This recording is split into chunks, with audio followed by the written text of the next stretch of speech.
'cause I can't move on till I let go.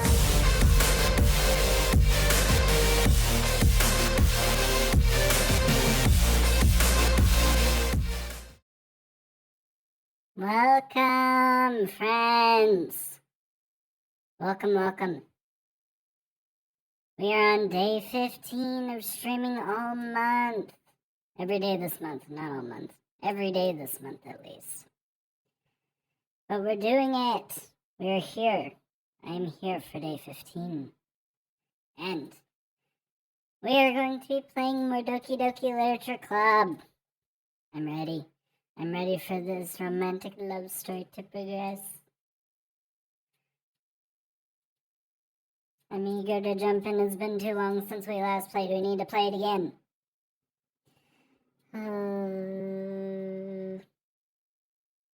Last time we had to do a boring quiz. Now we have to have fun. We get to have fun. Let's do it. Let's just jump in. Yay! We're here. I love how the autosave is bad and saved over an hour before our most current save. Isn't that nice? Alright, we're jumping in where we left off. No. Okay, fine.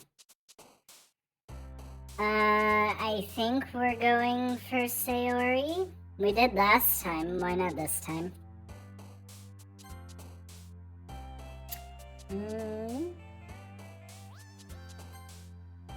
Yes. We're doing good. Okay. Smile? Yes! I win. Okay. Yes! This is being easy this time around. Nice. Oh, darn it. I had to jinx it. Oh no, we have to make it perfect for her. We have to do it.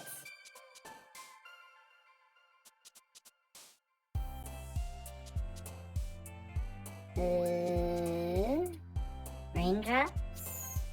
Really? Gosh dang it, Yuri. Sayori, what would you dream? No! Not you. There we go. Great. Disorient. Yuri!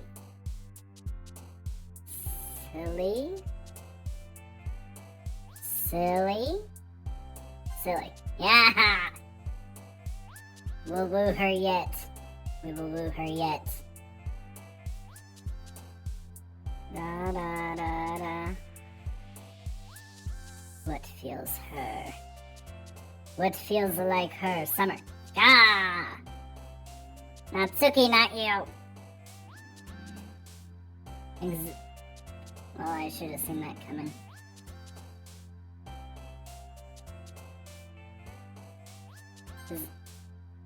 Mother.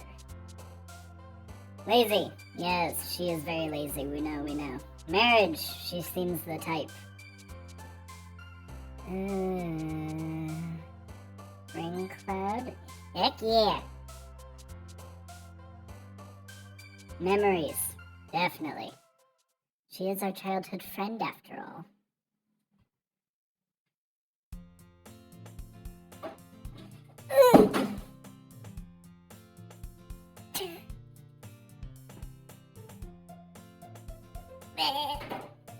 Stupid controller.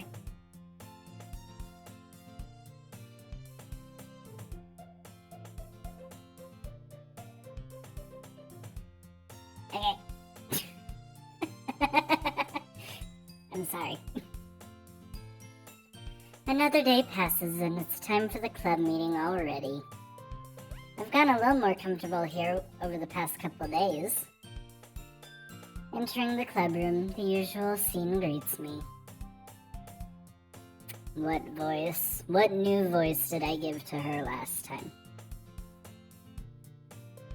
Hi, Sid. Yo, Sayori. Looks like you're in a good mood today. I'm just still not used to you being in the club, that's all. I see. That's a pretty simple thing to get you in a good mood.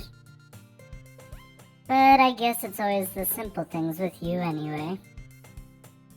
Speaking of which, I'm kinda hungry. Will you come with me to buy a snack? Nah, thanks. Eh? That's not like you at all. I have my reasons. Why don't you take a look at your purse, Sayori? Eh? Why that? All of a sudden... No reason, really. I just wanted to look at it. Ah! Sayori nervously retrieves her coin purse. She fumbles with the latch and gets it open. Then, she turns it upside down and lets its contents spill onto the desk. Only 2 small coins fall out. I knew it! You were gonna make me pay for your snack. I see how it is.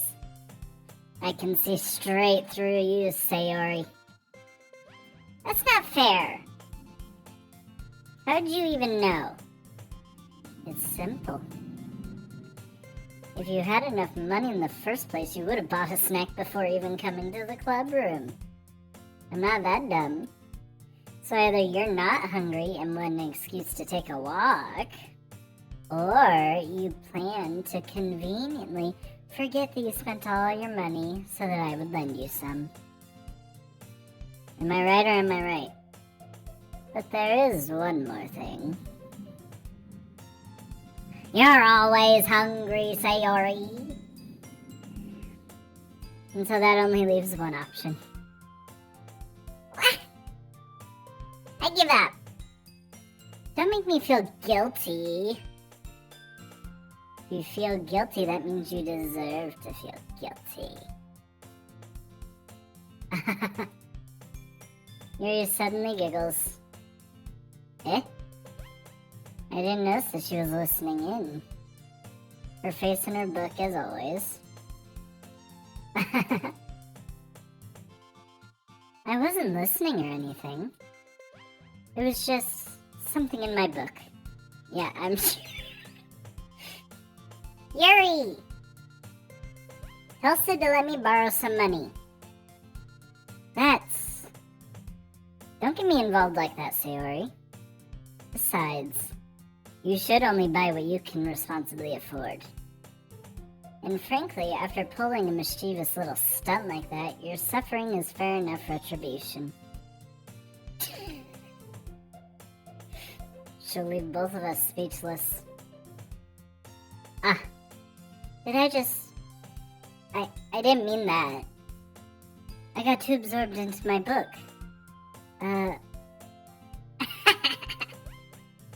I really like it when you speak your mind, Yuri. It doesn't happen much, but it's a fun side of you. There's no way you could think of that. I read that wrong. Anyway. You were right, though. I did something bad, and now I have to accept the revolution. Retribution. Yes. That. Still, coming from you, Sayori, I guess there's a little devil inside all of us, isn't there? Don't let her fool you. She will try. Sayori knows exactly what she's doing. After all, she told you guys she was bringing me to the club before she even told me. Fair, my dude, fair. But you shouldn't have come if it weren't for the cupcakes. Wow, I read that completely wrong. You wouldn't have come if it weren't for the cupcakes. So I had to trick Natsuki into making them.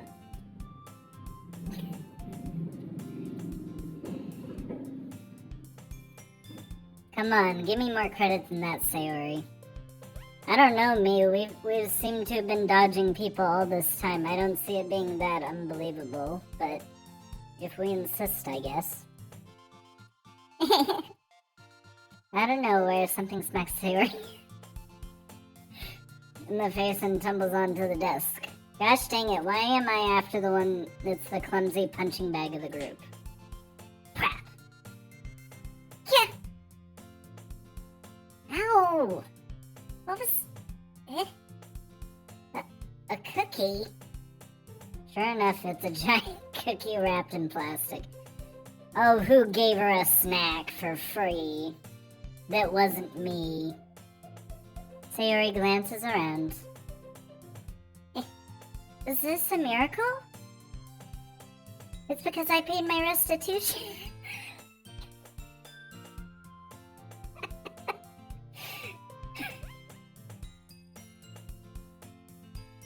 Mark my word, one of these days she will get the word right. Retribution. Actually, that one almost worked. I will say true, but funny nonetheless.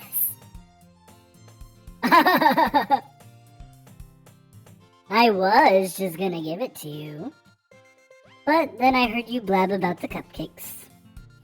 It was totally worth seeing your reaction, though.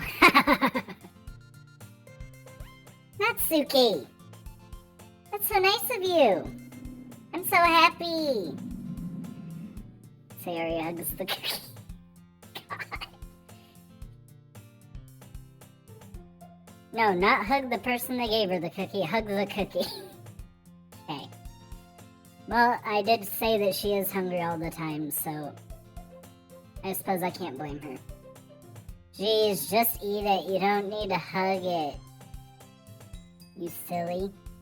Sayori rapidly tears open the wrapper and takes a big bite. So good! Sayori suddenly claps her hands over her mouth. What did you do? I bit my tongue! Now you're going through a lot over just one cookie. Natsuki takes a bite of her own cookie. Great. Yours looks really good too, Natsuki. Don't you dare eat her cookie too. Can I try it? Jeez. Beggars can't be choosers. But yours is chocolate. Yeah? Why don't you think... Yeah, why do you think I gave you that one? Well, apparently.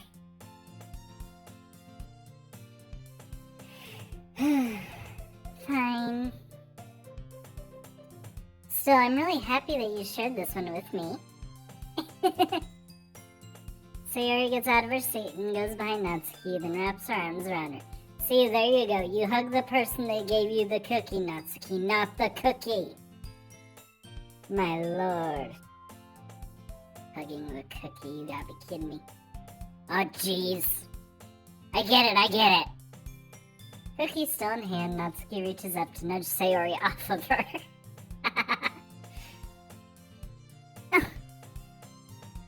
Sayori suddenly leans down and takes a bite of Natsuki's cookie. It was all a ploy. It was part of her master plan all along. Gosh dang it, our mission might be failing, but golly, Sayori is winning. Hey! Did you seriously just do that? Mouthful, Sayori trots away to safety. Not only does she get a full free cookie from Natsuki, then she steals a bite from Natsuki. That is so funny. Yuri and I laugh as well. Yes, hysterically. Jeez, you're such a kid sometimes. Monica, can you tell Sayori? Natsuki glances around. Monica isn't in the clubroom. Very strange considering she is the president of this club. Where's Monica anyway? Good question. Have any of you heard anything about her being late today? Not me. Yeah, I haven't either. That's a bit unusual. I hope she's okay. Of course she's okay. She's probably just had something to do today. She's pretty popular after all. Eh? You don't think she has a... I wouldn't be surprised. She's probably more desirable than all of us combined. Wow. That's mean to say to... One, that's mean to say to yourself. Two, that's mean to say to the two ladies standing right next to you. That's true. Excuse me? Yeah, see, that's the correct reaction, Natsuki. Suddenly the door swings open. Oh, sorry, I'm super sorry. Ah, there you are. I didn't mean to be late. I hope you guys weren't worried or anything. Eh? Monica chose the club over her boyfriend after all. You're so strong-willed. Boyfriend? What on earth are you talking about? Monica quizzically glances at me. What? Never mind that. Why'd you look at me? I didn't start this conversation. Sayori did. What held you up anyway? Ah. Well, my last period today was study hall. To be honest, I kinda just lost track of time. That makes no sense, though. You would have heard the bell ring at least. I must not have heard it since I was practicing piano. Piano? That wasn't where you played music at all, Monica. I don't really. I just kind of Wow. I just kind of started recently. I've always wanted to learn piano. That's so cool. You should play something for us, Monica.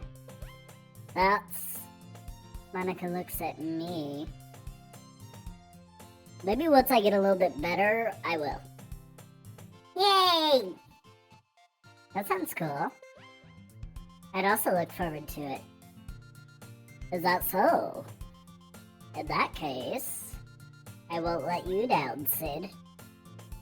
Monica smiles sweetly. Don't you flirt with me. Why do you look at me every time something love-related comes up? I understand you are an option between you and the rest of these three girls, but I don't know if I'm gonna choose you. They keep saying you're perfect though, so I don't know, we'll see. Ah. I'm feeling speechless. I didn't mean any pressure or anything like that. Don't worry. I've been practicing a whole lot recently. And I'd really love the chance to share once I'm ready. I see. In that case, best of luck. Thanks. So I didn't miss anything, did I? Nothing but... Thank you for reminding me, Monica. Let's see if we talk about...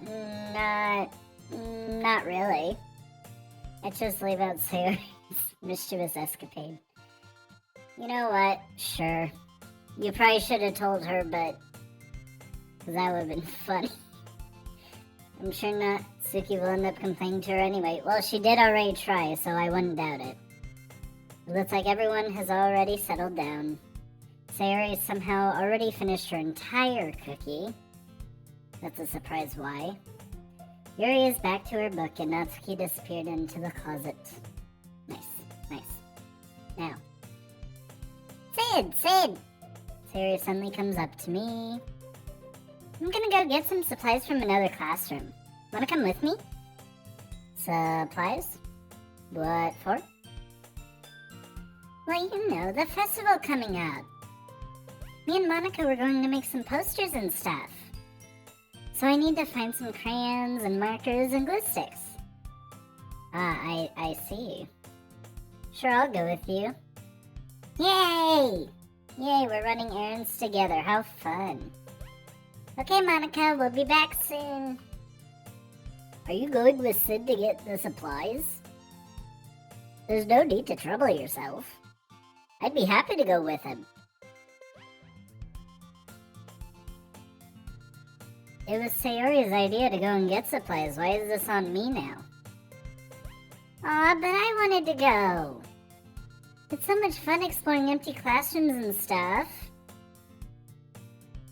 Okay. It was just a suggestion. See if you can find poster paper too, okay? Okay. Ready, Sid? Yep, let's go. Sayori and I exit the club room.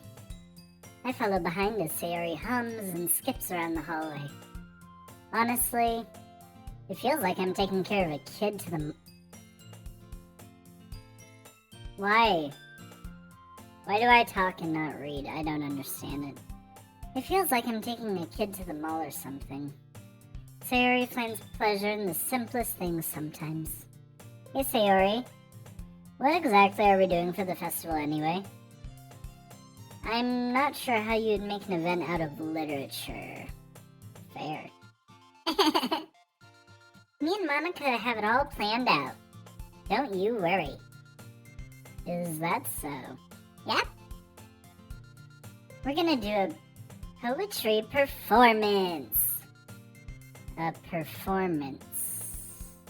Okay, whatever you say. Of what kind? Well, everyone's gonna take turns on stage and recite their favorite poems. Ah, got you. That sounds kinda dull. Sid! You're not thinking about the right way at all. It's not just about reading poems. It's about performing them. Like you say the lines of the poem like, between my feet, the last remaining flower beckons to me. I twist the stem, bring it from its clinging roots, caressing the final joyous moment between my fingers. But to what end have I summoned this joy? For now, when I look in every direction, the once prosperous field before me is but a barren wasteland. Like that. Sayori, how do I put this? I'm sure it's just me, but it's impossible for me to take you seriously when you talk like that. Eh? You meanie? I'm working super hard on this, you know. I know. You tell me every 5 seconds, thank you. I just meant that it's a pretty unordinary contrast to your cute self. Don't say that, it's embarrassing. But I guess that means I'm doing a good job. Yeah, I guess so. I'm so excited! The festival is going to be so much fun! Sayori spins herself around the hallway again. Hey Sid, this classroom over here is empty. Let's begin the mission. The mission, huh? It's been a long time since I've spent time with Sayori like this, but in the end, she hasn't changed one bit. She's nothing but a ball of sunshine, drawing happy vibes from the world around her. It's a pretty nostalgic feeling for me. As the years went by, I began to hold myself up in my room more and more. So going and adventuring with Sayori brings about a special sort of feeling I forgot I had in me. Well, that's great. The two of us enter the classroom. Sayori heads straight to the closet, and I follow.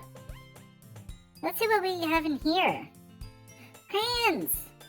Sayori puts a box full of crayons. Sayori pulls a box full of crayons off the shelf.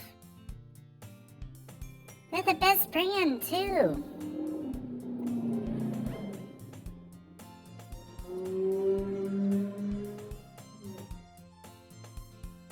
Okay.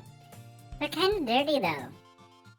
Sayori starts pulling various crayons out of the box, reading the color names. Alright, that one down. That's one down. Don't get distracted. We still need to find... Wait, I'm looking for my favorite color. Fine. And at least move aside so I can look for the poster paper. I dropped one by accident. Smack. Sayori bends over and smacks her forehead right into the shelf.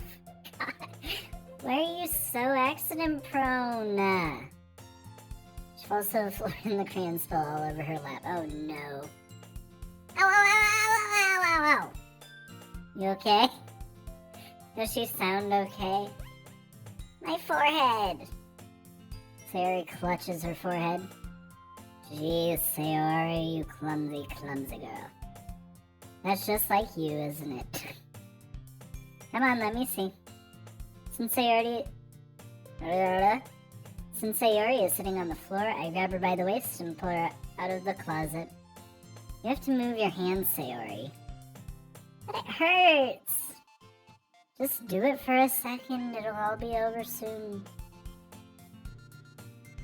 Oh, those stupid crayons. Sayori slowly releases her hand from her forehead. I gently brush her bangs to the side.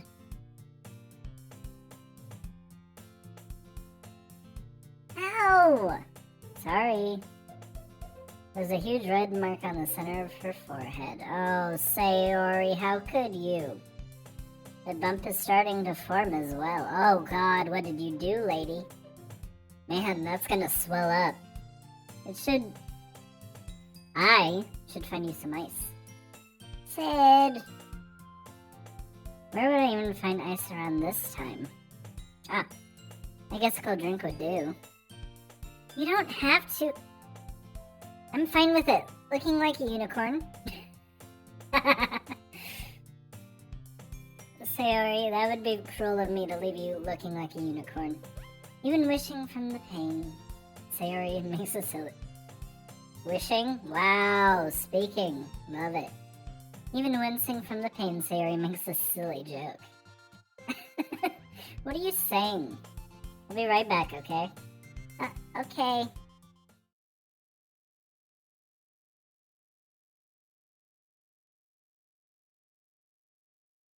Why did the music stop? I don't like that.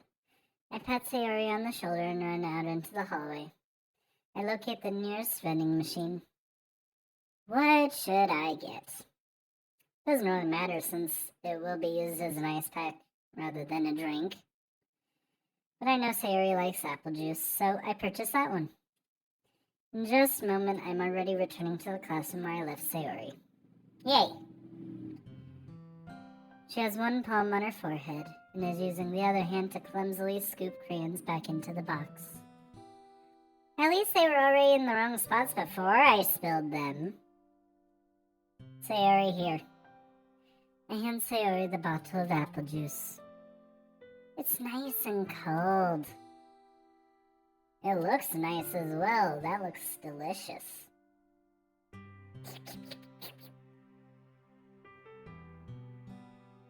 Why is it half empty, though? It's fine, we drank half of it on the way here. It's fine. Sayori opens the cap and starts drinking from it. Sayori, it's for your head, not your mouth. Sayori, what are you doing? It's for your forehead, idiot. Ah! Sorry, I forgot. My lord. How hard did you hit your head? No, I don't think that's the reason she started drinking it. I think it's because she's always hungry. Sayori places the bottle against the bump on her forehead. It stings. Just bear with it. It'll feel better soon. Looks like you cleaned up most of the crayons, so that's good. Hey, Sid. This kind of reminds you of growing up, doesn't it? What do you mean? You know, how we used to play outside all the time. I would always try to keep up with you. You were kind of oblivious in some ways. I usually fell behind or had trouble climbing on the things you did. But sometimes when I tried to do things I couldn't, I would get myself hurt. I'd fall and scrape myself or get a bump. And I would start crying really hard. And you would rush over and as quick as you could. You would try really hard to get me to stop crying. It was almost like you blamed yourself and were afraid of getting in trouble if someone found out. Even though it really wasn't your fault at all, you know? Did I really do that? Yeah. You don't remember? Come to think of it, maybe I do remember a bit. I guess I was also always so focused on my games that I didn't pay enough attention to you. So in a way, it was my fault. Kind of like this time, too. If I wasn't rushing you out of the closet, you probably wouldn't have hit your head. Sid, I don't think you realize it, but you're always thinking about other people. Even after all these years, you're rushing to help me, even though I'm just being clumsy. You're really a sweetheart. Don't call me that. No, call me that, call me that, call me that, call me that, call me that, call me that. And I don't really do this kind of thing all the time. I guess when it comes to you, it just feels natural. Before I even know it, I'm treating you like that. I guess that's what happens when you've been friends for so long. Really? Maybe you're right. Sid, I'm so glad that nothing's changed between us. Do you think it'll be like this forever? Forever? If I'm honest to myself, there's no telling where we'll end up for college or after that. So it wouldn't be fair for me to make any promises. But, well, I hope so. And I hope the stupid cars outside die in a hole. It's been this long already, right? I can't imagine you ever changing, so my hopes are up. I'm so happy. Sayori has a whimsical expression in her eyes. We remain silent for a moment. She's so silly and clumsy on the outside that when I see her deep in thought like this, it makes me not want to disturb her. I think we should go back. I don't want to worry Monica, you know? Good luck with that. She's going to see her forehead either way. Not if I hide it under my bangs. If you insist. Sayori hops to her feet. She clutches her forehead again. Gosh dang it, Sayori, calm your butt down. Don't stand up so fast after hurting yourself. I guess it's too late now. Anyway, let's go. I follow Sayori out of the classroom. Sayori plays with her bangs to try and hide the bump, but without much success. In a moment, we make it back to the clubroom. Ah, you're back. Good timing. I was just about ready to start with sharing our poems. Sayori, your forehead. She's fine, don't worry about it. I was playing with the crayons and smacked my forehead into the shelf. Well, anyway, were you able to find everything we needed? Uh-huh. have it right? Eh? Sayori frantically glances around herself. Did you misplace it?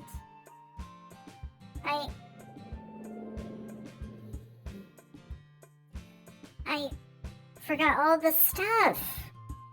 Calm down, Sayori. I have it all right here. I found the poster paper, too. Sounds like you ended up doing all the work, Sid. Well, Sayori... I failed to come up with an excuse for Sayori. She bumped her head. I feel like that's an excuse in itself.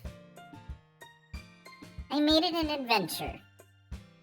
Yeah, she did that. She definitely did that. Okay. In any case, good work. I'll start working on the posters tonight. Me too. Okay, everyone. Are you ready to show your poems?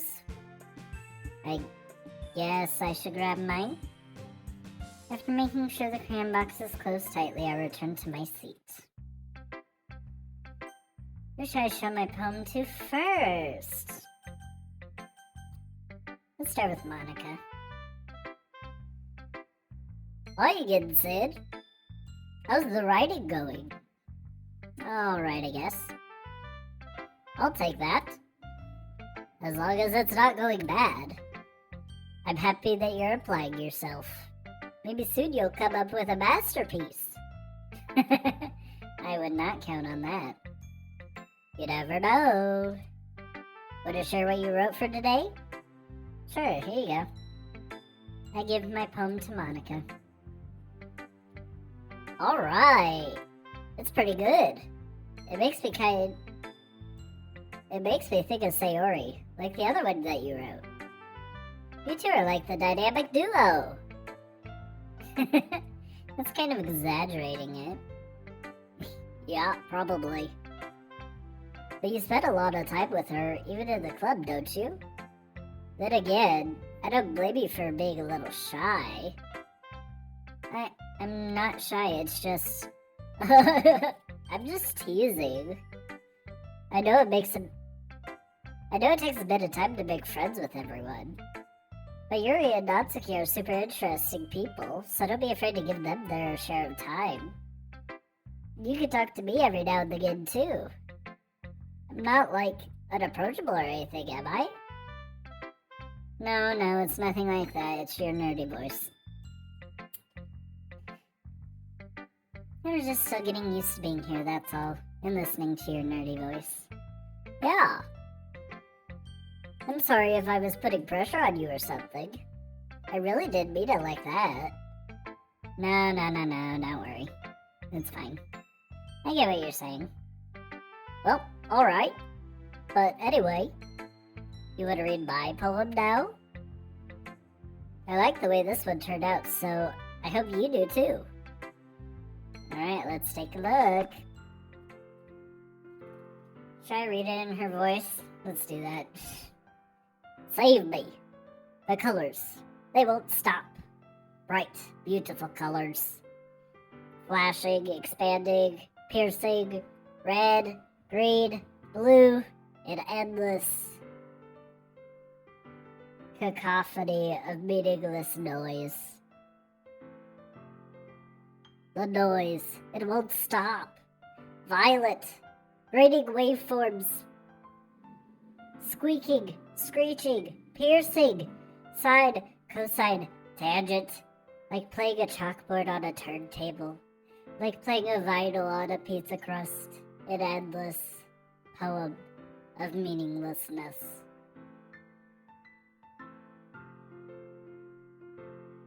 Lonely? The heck?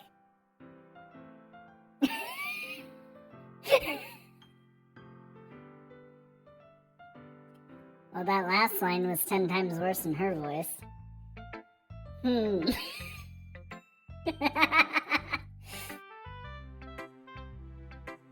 even more abstract than your last one, huh?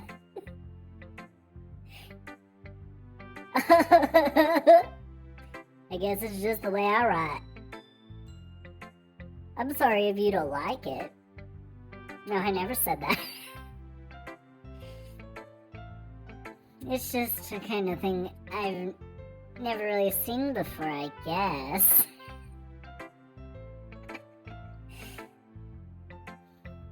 I kind of like playing with my space on the paper. Choosing where and how to space your words can totally change the mood of the poem. It's almost like magic. The way I wrote the lines really short makes it feel like they're trying to speak over the noise. I see. Still hard for me to tell what it's about though.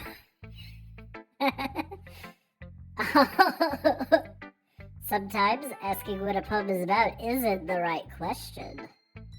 A poem can be abstract as a physical expression of a feeling, or a conversation with the reader. So, putting it that way, not every poem is about something. Anyway, here's Monica's writing tip of the day. Sometimes you'll find yourself facing a difficult decision. When that happens, don't forget to save your game.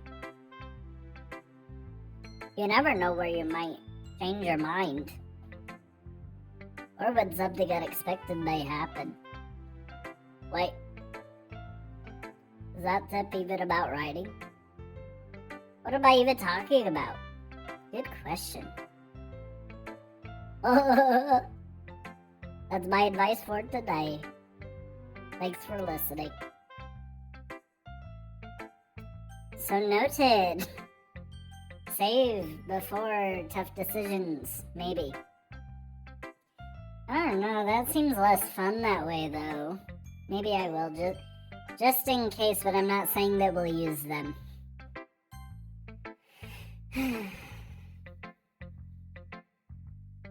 Let's see what you've written for today. Well done, Sid. Your skills are already improving. Really? Thanks, Yuri. Coming from you, that means a lot. Eh? It's nothing. I'm just happy to help inspire fellow writers. I know you're new to this, so don't worry so much if it feels like you can't get your poem to feel perfect. You don't need to be afraid to be a little more daring. Metaphors can go a long way. Don't feel like you need to work your brain like turning a bunch of gears. Try letting your mind wander through your feelings. And write down the things you see and hear. That's one way to truly enable your reader to see into your mind. It's a very intimate exercise. I see. That's a certainly interesting technique. Thanks for sharing. I have, an example of that, if you'd like to read it. Of course. Is this the poem you wrote for today? Yuri nods and Timely hands me her poem. Let's go. The Raccoon. It happened in the dead of night while I was slicing bread for a guilty snack. My attention was caught by the scuttering of a raccoon outside my window. That was, I believe, the first time I noticed my strange tendencies as an unordinary human. Huh? I gave the raccoon a piece of bread, my subconscious well aware of the consequences. Well aware that a raccoon that is fed will always come back for more. The enticing beauty of my cutting knife was the symptom. My bread, my hungry curiosity, the raccoon, an urge. Huh?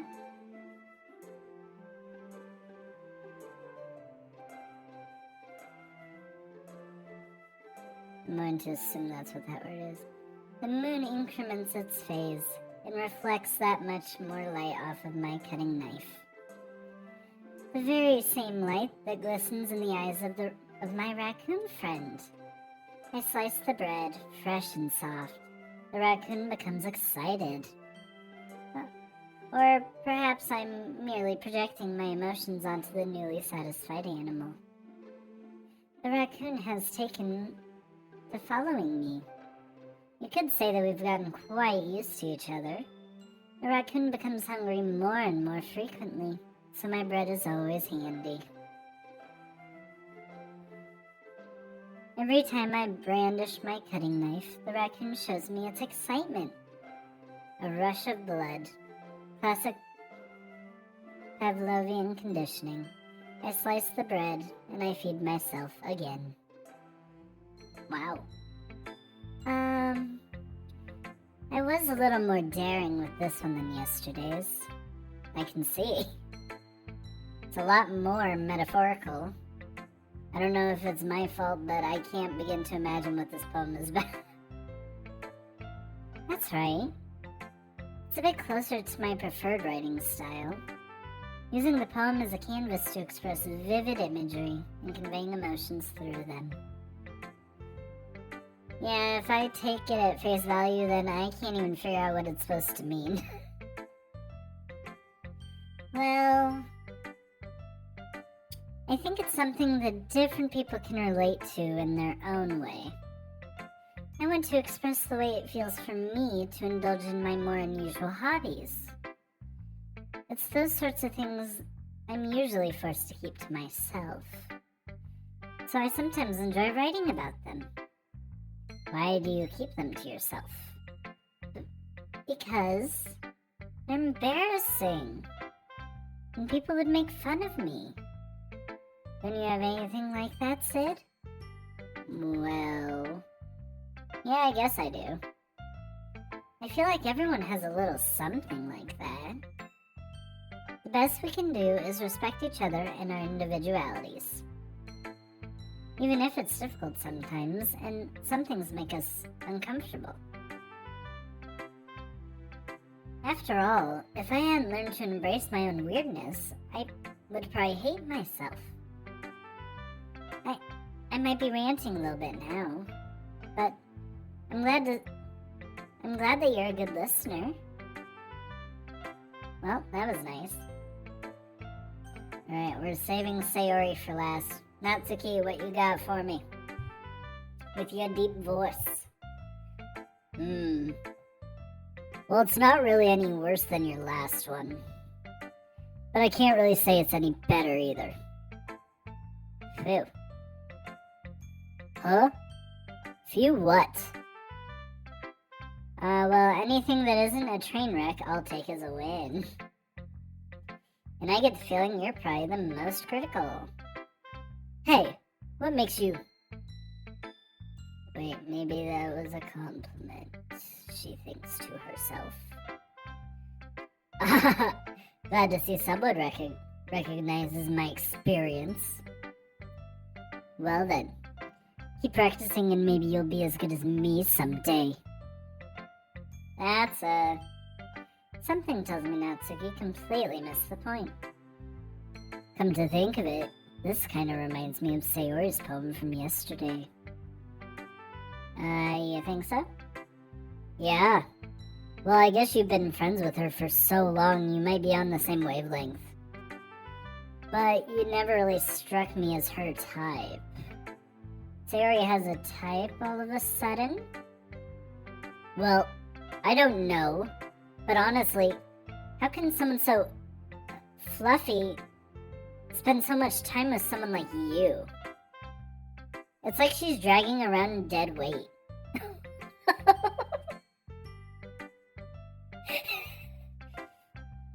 The drama begins. I am now the dead weight of the group. Good to know, good to know. That was a little unnecessary, if I do say so myself.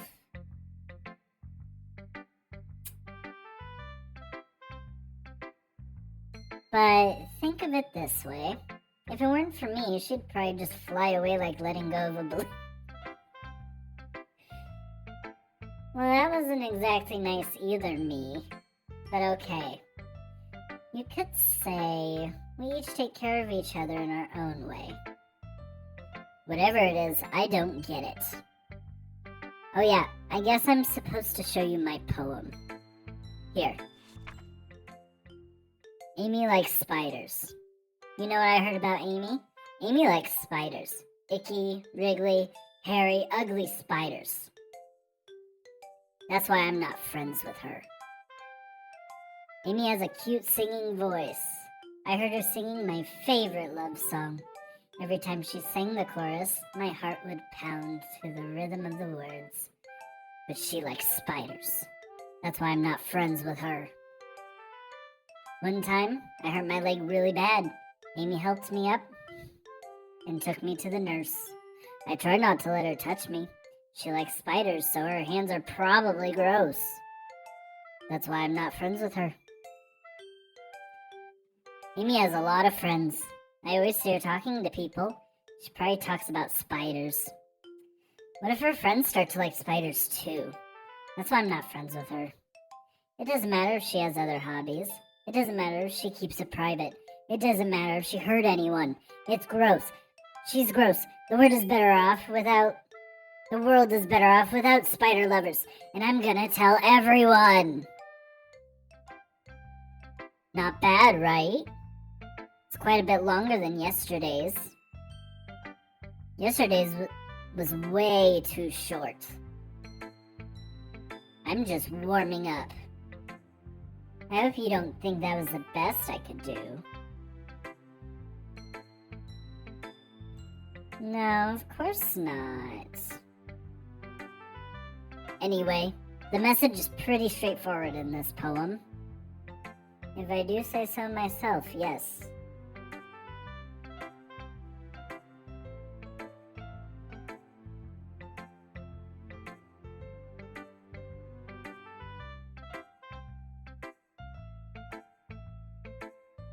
I doubt I have to explain it.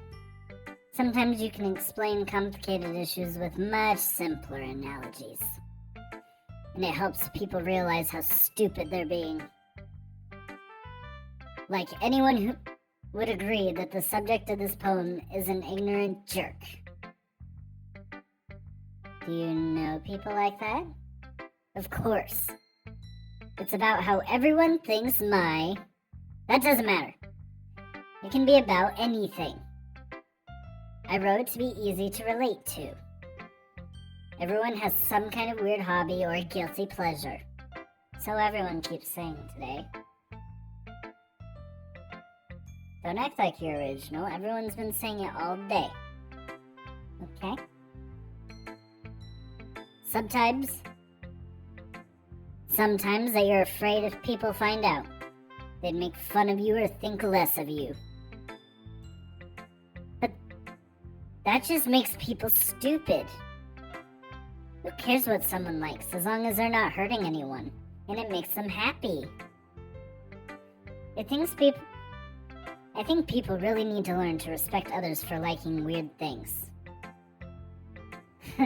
That's funny. You wrote about something similar today. See, I told you. Huh? Did you say Yuri? Yeah? She said her poem was about an unusual hobby of hers. I didn't really get it, but she said something similar to you. That people shouldn't make each other feel insecure about those things. Really? Well, I mean, Yuri's pretty weird, so I wouldn't doubt that she has some weird hobbies. Hypocrite double standard, let's go. Not that there's anything wrong with that. She says after clearly insulting her friend, let's go. It's not like I would judge her or anything, even You friggin' liar, you just did. This is why I didn't pick you, you backstabber. Natsuki has trouble finding words. I guess I should try not to be so mean to her. If she feels insecure about her weird behaviors and stuff, I mean, I always hate people who make me feel insecure. And Yuri made me feel insecure yesterday. But the way you put it, it sounds like she's learned her lesson. Oh my god. Well, I would say so. Even if her writing style is really different, I'm sure she'll appreciate the message in your poem. It's what I do best, after all. I don't like writing unless there's a good message to take away from it. Like conveying emotions is important. But I want to make people think, not just feel. Remember that. I'm gonna write a good one for tomorrow too, so look forward to it. Sayori's poem, let's go. Sid, I really love your poems. I can't believe you've been hiding these from me. What? I haven't been hiding anything. But your poems are so good. Yesterday's and this one too.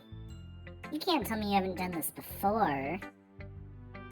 I mean, you're really the only one who feels that way, so... Eh? No way. Not even Natsuki?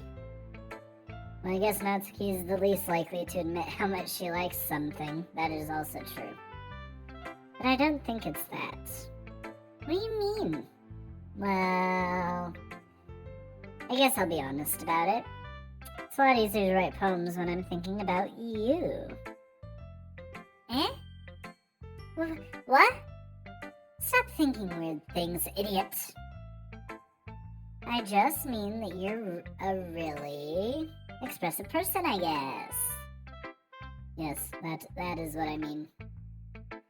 How am I supposed to write poems about my own stupid life? But you somehow make everything in your life an adventure. Even the little things. Like cooking. Let's not talk about that. So, yeah.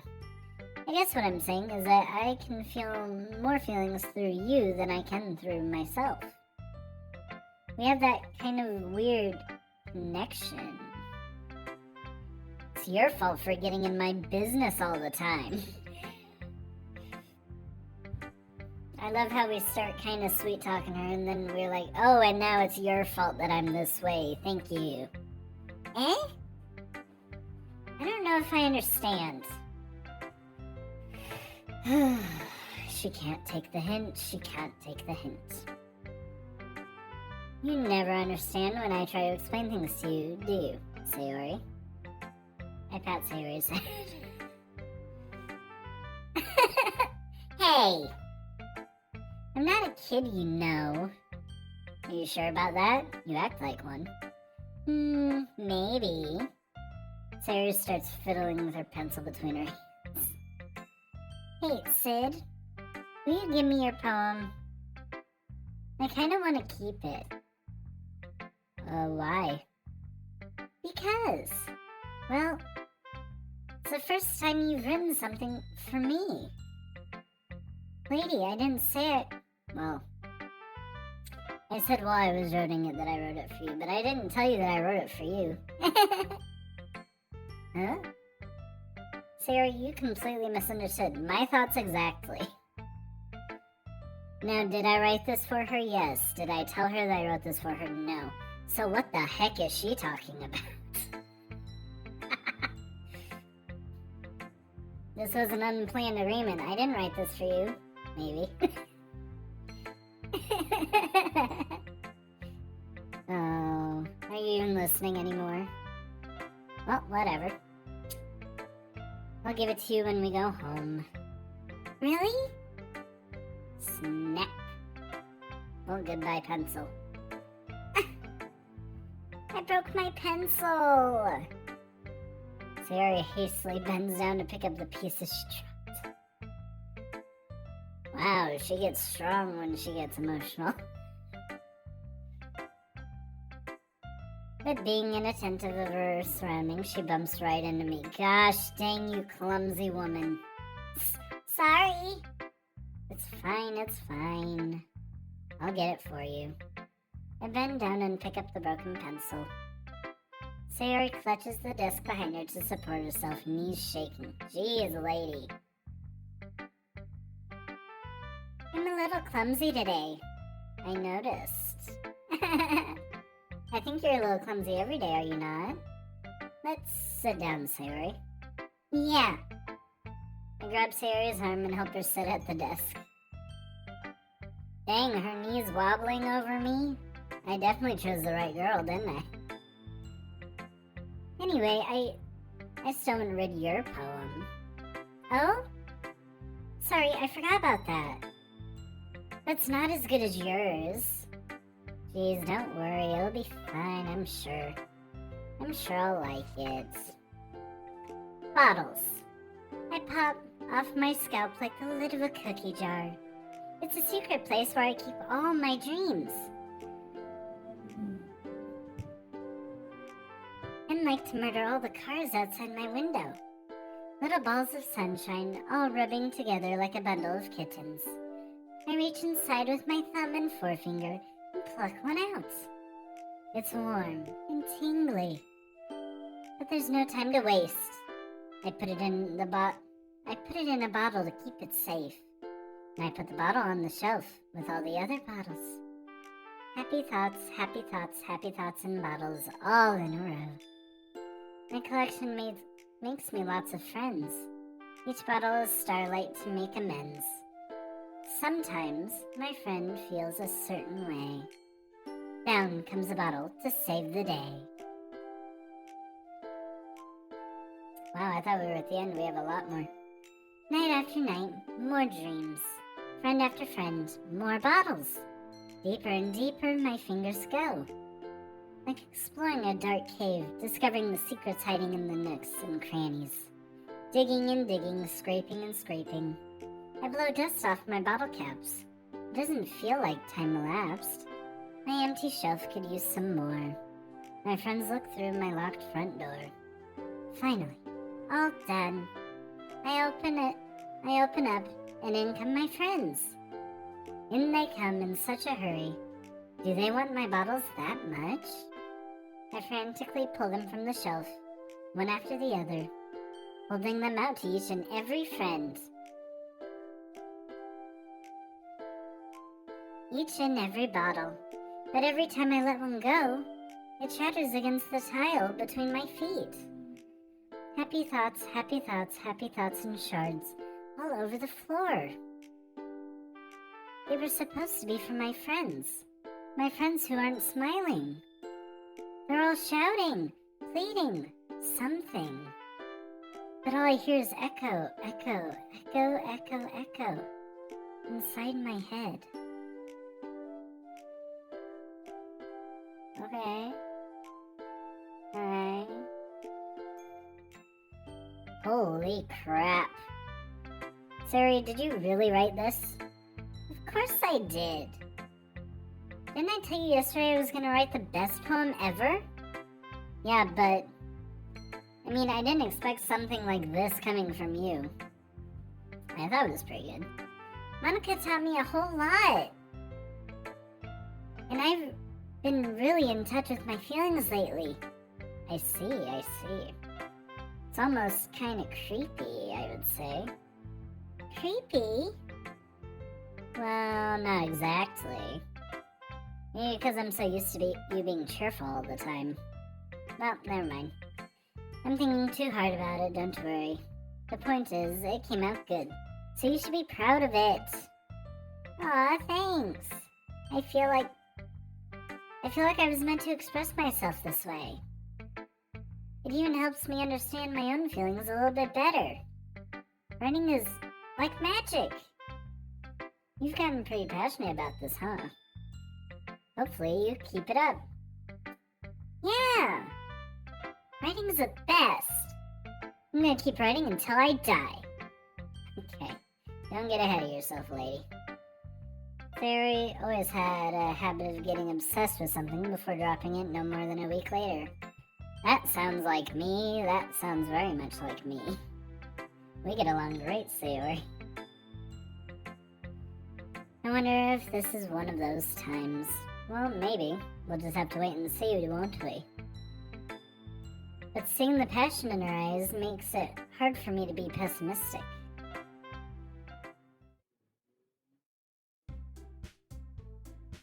Okay, everyone. We're all done reading each other's poems, right? I have something extra planned today, so if everyone could come sit at the front of the room.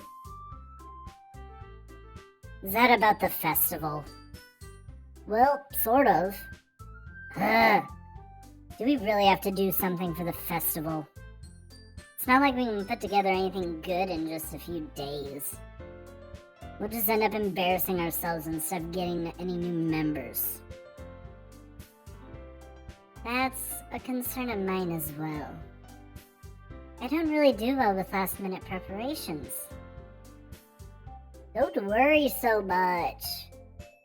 We're going to keep it simple, okay? We don't need much more than a few decorations. Sayori has been working on posters, and I've designed some pamphlets we can give out during the event. Okay, that's great and all, but that doesn't tell us what we're actually going to be doing for the event. Oh, sorry. I thought you heard about it already. Through who, lady? Oh, we heard about it. They did not. We're going to be performing! Performing? Monica. Yeah, we're going to be having a poetry performance. Each of us are going to choose a poem and to recite during the event. But the cool part is, we're also going to let anyone else come up and recite poems too. Sayori is putting it on all the posters in case anyone wants to prepare ahead of time. Sayori, who's been coloring a poster, holds it up for us to see. Are you kidding me, Monica?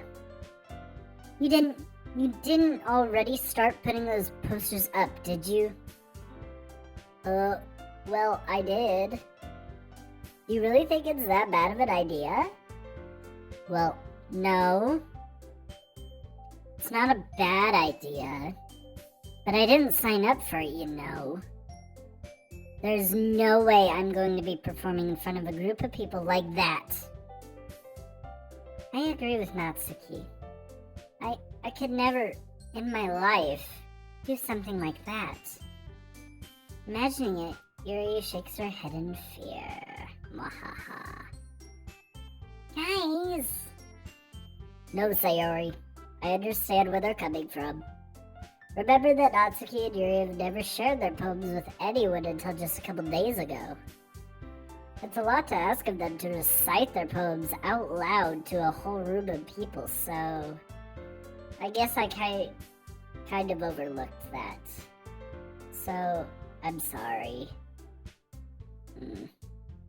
But I still think we should give it our best. We're the only ones responsible for the fate of this club. If we start the event and each put on a good performance, then it will inspire others to do the same.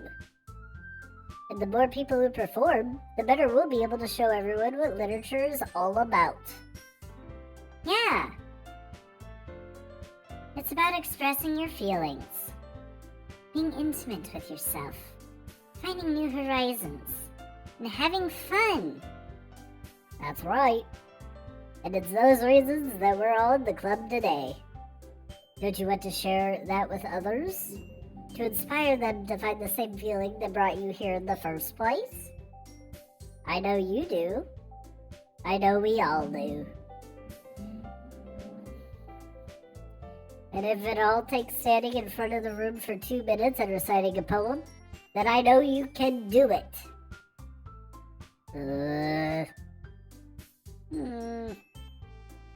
Natsuki and Yuri remain silent. Sayori looks worried. Guess that leaves me no choice. I agree. I don't think it's too much to ask. I think that Sayori and Monica have been trying really hard to get new members. The least we can do is help them out a little bit. Well, maybe, but looks like Natsuki doesn't have any arguments left. That surprises me. That's all she does is argue. Okay, fine. I guess I'll just have to get over it. Alright. Ooh. Thanks, Natsuki. What about you, Yuri? Yuri dejectedly glances around at everyone else's expectant faces. I guess I don't really have a choice. That's everyone! You're the best, Yuri! This club is seriously going to be the death of me. Oh gosh. You'll be fine, Yuri, you'll be fine. But anyway, let's move on to the main event! I want each of you to choose a poem of yours. We're going to practice reciting them in front of each other. No way! Monica, this is too sudden. Well, if you can't recite your poem in front of the club, how do you expect to do it in front of strangers? Oh no. Don't worry. I'll start off to help everyone feel a little more comfortable. Can I go next? Of course she does. Of course she wants to. Of course. Now let's see. Monica flips through her notebook to the specific poem she has in mind for herself. She then stands behind the podium. Why did I read that in her voice? That's funny. That's fine.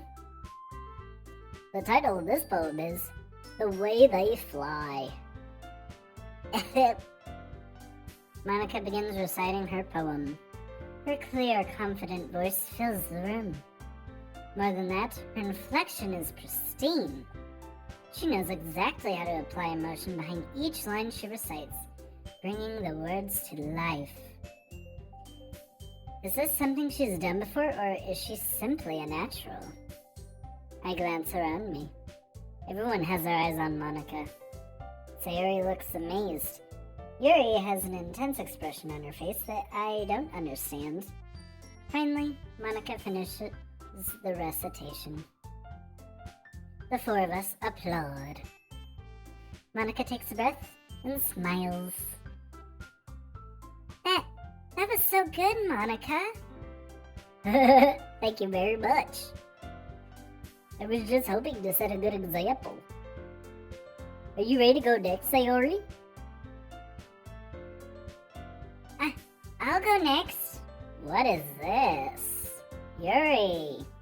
Feeling confident today. I love it. What? Yuri's fired up all of a sudden. You better let her go first, Sayori. Yuri clutches a sheet of paper between her hands and stands up. I'm surprised. All this confidence out of nowhere? She was so shy before. Sayori, you better let her go first. Keeping her head down, she walks quickly over to the podium. Oh god, let's get it over with before she backs out. This poem is called Yuri anxiously glances at each of us. You can do it, Yuri! It's called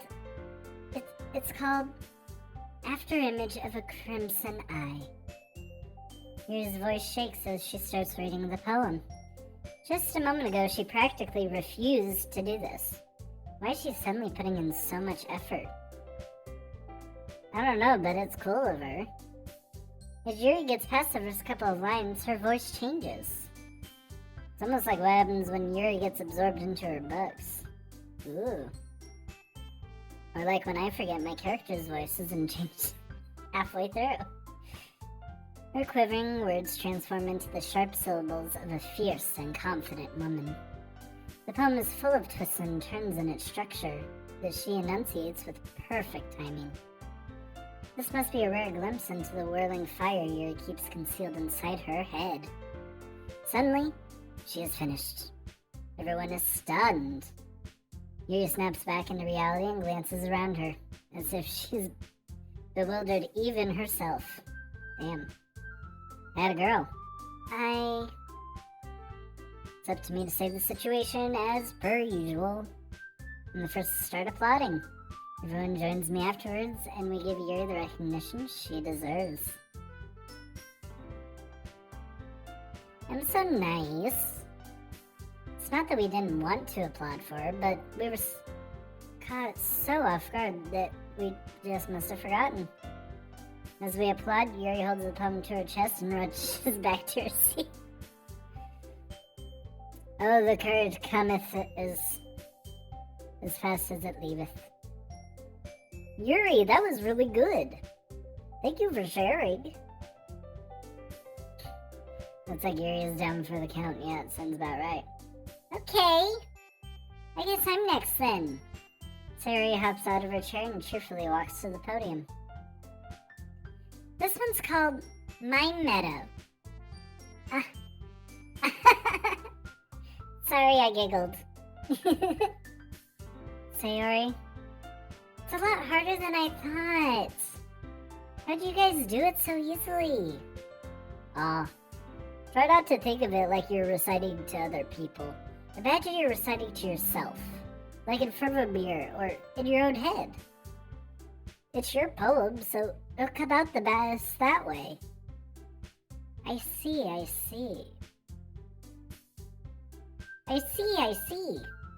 Okay then.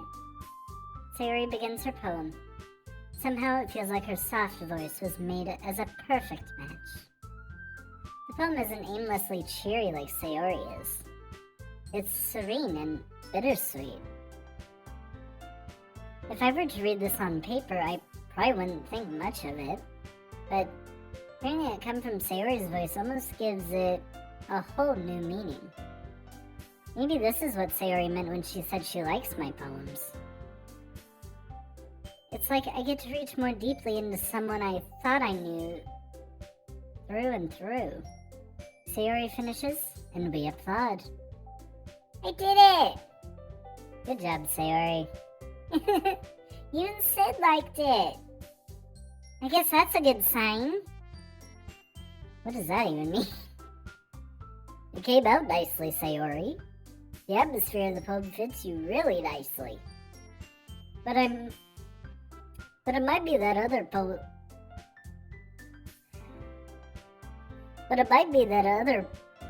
poems would work quite as well with that kind of delivery. I don't understand. Neither do I. I could hardly read it. In other words, I've seen poems of yours where that sort of gentle delivery would work as well. They might need a little more force behind them depending on what you're reading. Oh, I know what you mean. Well, I've been practicing that kind of thing. It's just embarrassing to do in front of everyone. The next time, I'm going to make you pick a poem that challenges you a little more. We don't have much time before the festival, you know.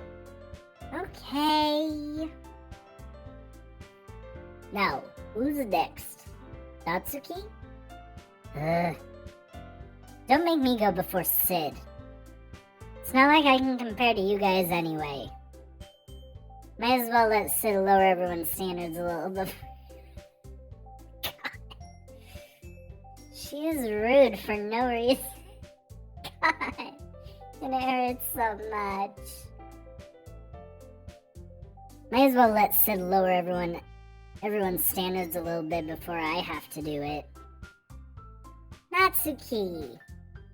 It's fine, no it's not fine, she's a rude lady. I might as well get it over with. But it's not like I have much of a selection of what to read.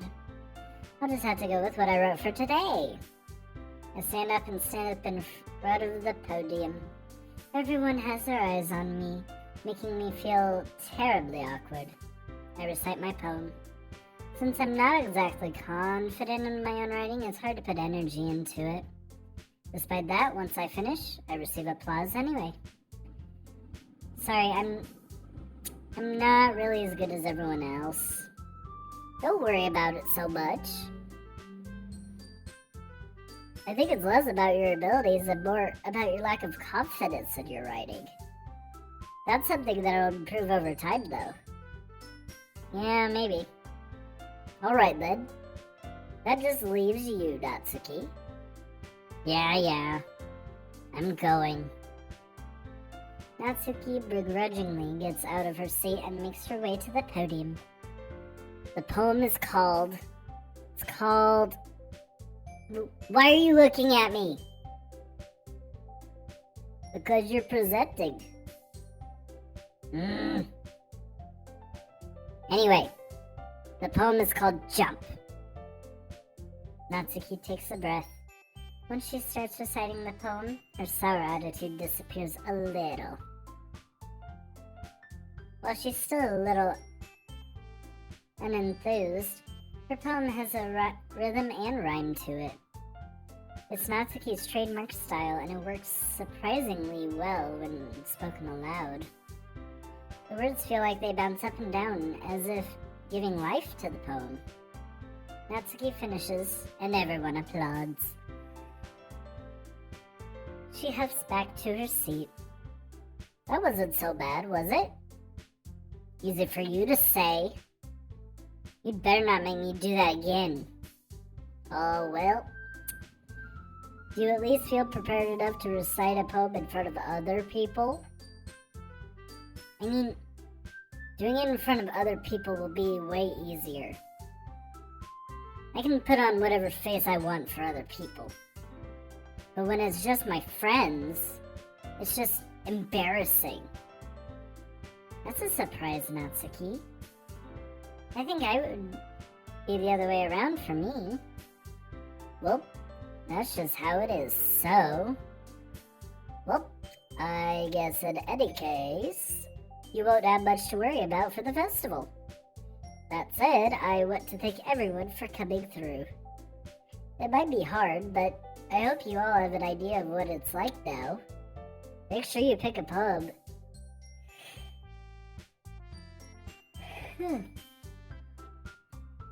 Her voice makes me tired. I don't know why. Make sure you pick a poem and get enough practice before the festival, okay? I'll be making pamphlets, so let me know ahead of time what you'll be reciting. Jeez. I should probably find some other poem to recite instead. That's fine too. It doesn't have to be your own. I'm already pleasantly surprised that you're putting in all this effort for the club.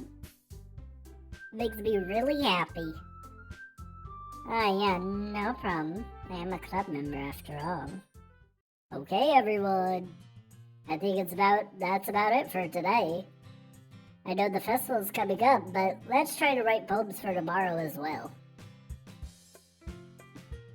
It's been working out really nicely so far, so I'd like to continue that. As for the festival, we'll finish planning tomorrow, and then we'll have the weekend to prepare.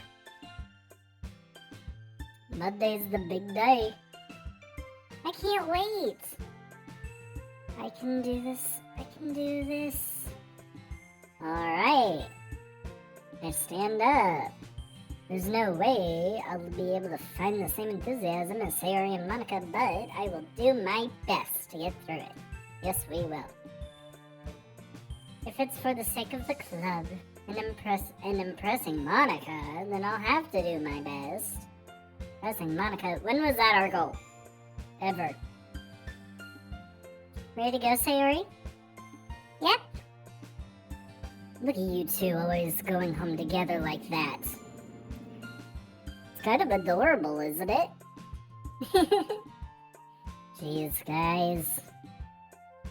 Don't make such a big deal out of it as I blush. It must be a little nice, though. Well, how am I supposed to respond to that? It's okay, Sid. You don't have to say it. Whatever, let's go. Wow, they're trying to make me feel embarrassed. How nice of them. I walk home with Sayori once more.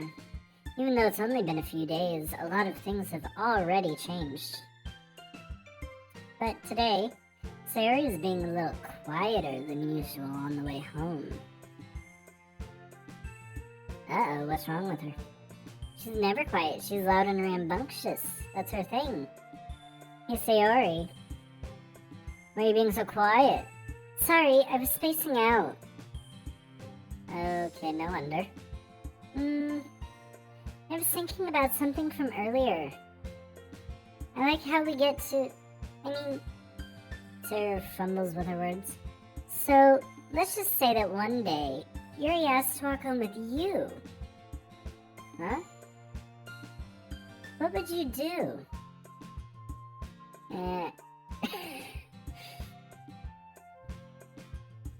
You're not gonna cheat on me by walking home with her, are you? Is basically what I'm getting from this. What kind of a question is that? We know what kind of question that is, and yes, she is putting us on the spot. Thank you, me. Well... Oh, lordy, don't do this to me. Is there a save button?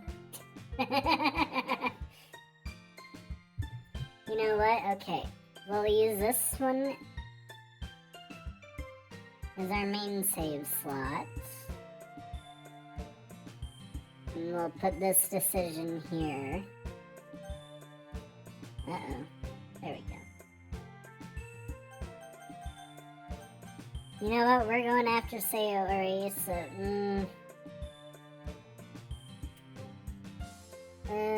which decision do I want to go with?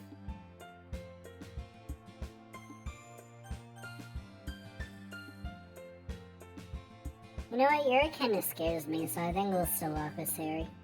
Sayori, you really think I would ditch you for Yuri? Eh? But she's so beautiful and smart. My lord, you are a clueless woman. I already see her in the club every day. Besides, you always seem to really like going home together. I wouldn't just ruin that for you. You're so silly, Sid. You think about me too much sometimes. Yuri would deserve it if she wanted it, so... Sayori, I've already made up my mind. So shut up and... I don't know. I really can't figure you out sometimes. Sorry. Besides, what's the point in speculating something that's never going to happen? Yes, because she is too shy in the first place, and who knows, maybe she's interested. That would be nice. But, as if she would be. She's too shy to ask us to walk home. And if she does, she'll back out 2 seconds later. Or we'll be on the way walking home, and then she'll figure out what she did, and she'll just run. And abandon us. And then it will be embarrassing the next day when she has to explain herself. Sayori, you are not looking at the full picture. And you need to. Conversation trails off. It's kind of a weird thing for Sayori to care so much about. But I want to respect her and keep her happy too. Then again, the festival is only a few days away. You know what will happen in that time. You know what will happen in that time. Who knows what will happen in that time? Oh, another one I see. I see. Gosh, dang you. Here. Thank you. Please do not. God. We're doing great. Embrace. Great. Love. Great. Comfort. Great. Sadness. Yay. We will get her yet. Shame. Yay. Marriage, yay, we got her. We know her through and through. Hair. Who would be for hair? I've not heard a single one of them care about their hair. Probably Natsuki, because of her very unique hair. Not intellectual, probably not horror. Graveyard, I don't know. Candy. You kidding me? Sayori's more obsessed with candy as if. Journey? Oh my lord. Silly. She is very silly. Shoot. Okay, you know what? Natsuki called her fluffy. If this doesn't count, gosh dang it, Natsuki, I hate you. You jinxed me.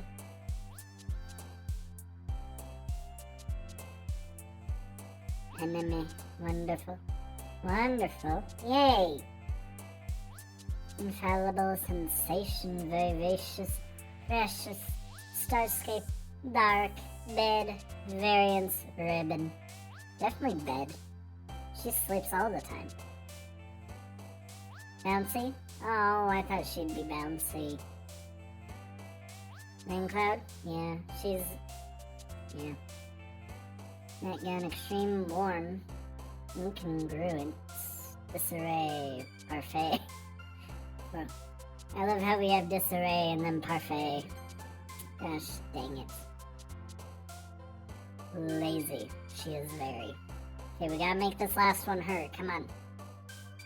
Jumpy? I feel like she might be uncanny. Memories. 100% memories. Let's go. We have to have gotten her. Oh man. I'm the last one here again? Don't worry, I just walked in too. Are you practicing piano again? Yeah. You must have a lot of determination. Starting this club and now picking up piano? Well, maybe not determination, but I guess passion. Remember, the club wouldn't be here if it wasn't for all of you. And I'm super happy that you're all willing to help out with the festival, too. Ugh, I can't wait for the festival. It's gonna be great. Weren't you complaining about it yesterday, Natsuki? Well, yeah. I'm not talking about our part of the festival. But it's a whole day of school where we get to play and eat all kinds of delicious food. You sound a bit like Sayori all of a sudden. Monica, do they usually have a fried squid? Squid? That's a pretty specific thing to look forward to. Oh, come on. Are you saying you don't like squid? You of all people? I didn't say I don't like it. What do you mean you of all people, Natsuki? What are you implying? Besides, what do you mean by you of all people? Because, it's right in your name, Monica. That's not how you say my name at all. Also, that joke makes no sense in translation. And never mind. Let's just focus on our own event for now, okay? Fine. Your reactions aren't as fun as yours or Sayori's. Your reactions aren't as fun as yours or Sayori's anyway. Excuse me? Where's Sayori anyway? Oh, there you are. Sayori is sitting at a desk in the corner of the room, looking down at nothing. I walk over to her. Hi, Sayori. I wave my hand in front of her face. You're spacing out again. Sorry. Don't mind me. You can go talk to everyone else. Huh? Is everything okay? Of course. Why wouldn't it be?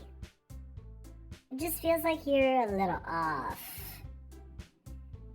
Sorry for assuming things. Geez, you worry too much about me. I'm fine, see? Sayori shows me a big smile. Don't let me distract you from having fun with everyone. Well, okay. You say so. I worriedly glance at Sayori before turning back toward everyone else. The conversation had already dispersed, with everyone back at their usual activities. Maybe I should ask Monica if she's noticed anything about Sayori recently. Since they've been preparing for the festival, they must be spending a lot of time together. I timidly approached Monica, who was shuffling through some papers at her desk. Sid, what's up? Hey, this might sound a little strange, but have you noticed anything up with Sayori recently? Anything up with her? In what way do you mean? Maybe I'm reading into it a little too much, but she seems a little downcast today. Oh, you think so? I can't say I've noticed anything about her. Monica peers across the room at Sayori, who is idly dragging a rubber eraser up and down her desk. Yes, you can't notice that the most bubbly person in this group is just timidly sitting at her desk, spacing off, huh? Okay, fine. Either she is that dense, or she is dumb. Or both. Or she doesn't care. That's another option. Maybe there's something on her mind. But I'm surprised I'm not the one asking you, Sid. You certainly know her a lot better than I do. Yeah, but she's never like this, ever.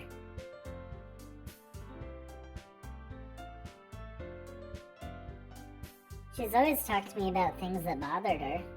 But this time when I asked her, she was very dismissive. Sorry, I know it's not your problem. I just wanted to ask if you knew anything, so I'll drop it now. No. It's important to me, too. I mean, I'm also friends with her. But I also care about the well-being of my club members, you know? Maybe I'll try talking to her myself. Are you sure about that? She seems like she wanted to be left alone. Are you sure? Maybe she just has a hard time bringing it up with the person of interest. Well, someone's implying something, aren't they? Person of interest? What do you mean by that?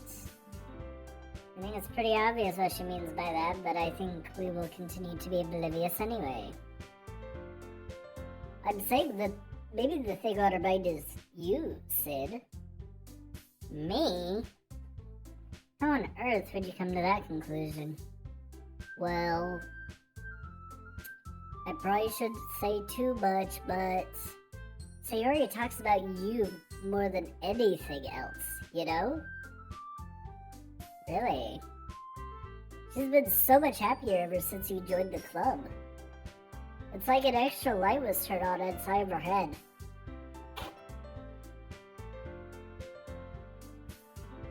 What? No way. As if we didn't know that, as she's talked about it every single day. Apparently we are just oblivious as usual. Sayori is always like that. Is she though? She's always been full of sunshine. Well, duh, if she's like this around us, and only us, of course she's gonna act like this around us and not everyone else. It's not any different now than it's always been. You're so funny, Sid. Have you thought that maybe you've always seen her so cheerful?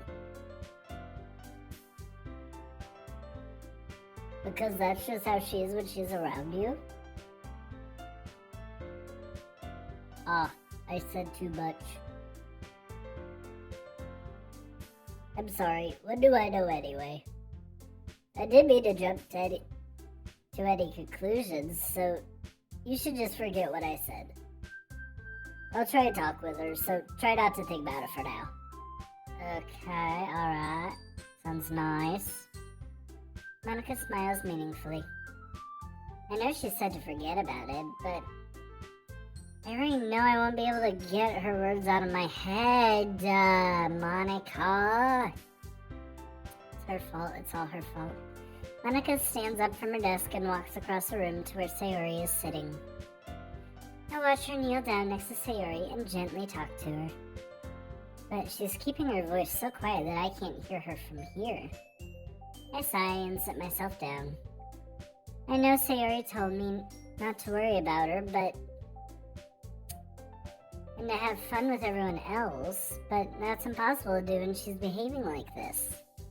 Exactly how much do I care about her that I'm letting this weigh me down so much? Now it feels like I'm the one behaving out of the ordinary. Well, maybe we are. But maybe there's a reason for that as well. But there's nothing I can do besides wait for Monica. Okay, everyone. After some time passes, Monica calls out to the clubroom. Why don't we share our poems now? Before I know it, everything is back to normal. Everyone goes to retrieve their poems, and I do the same. I make eye contact with Monica, and she smiles at me. For what reason? I wonder what she was talking about with Sayori. That's what I'm wondering. Whose poem should I read first? Let's start with Sayori. Pry what's on her mind. This is your best one so far. It's really nice, Sid. Thanks.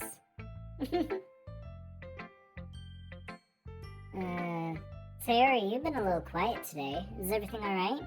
Huh? Of course. Everything's fine. Maybe I'm just a little tired today. You want to take a nap or something? No, that's silly. Don't worry about me, okay? I only want to see smiles on your face. Well, okay.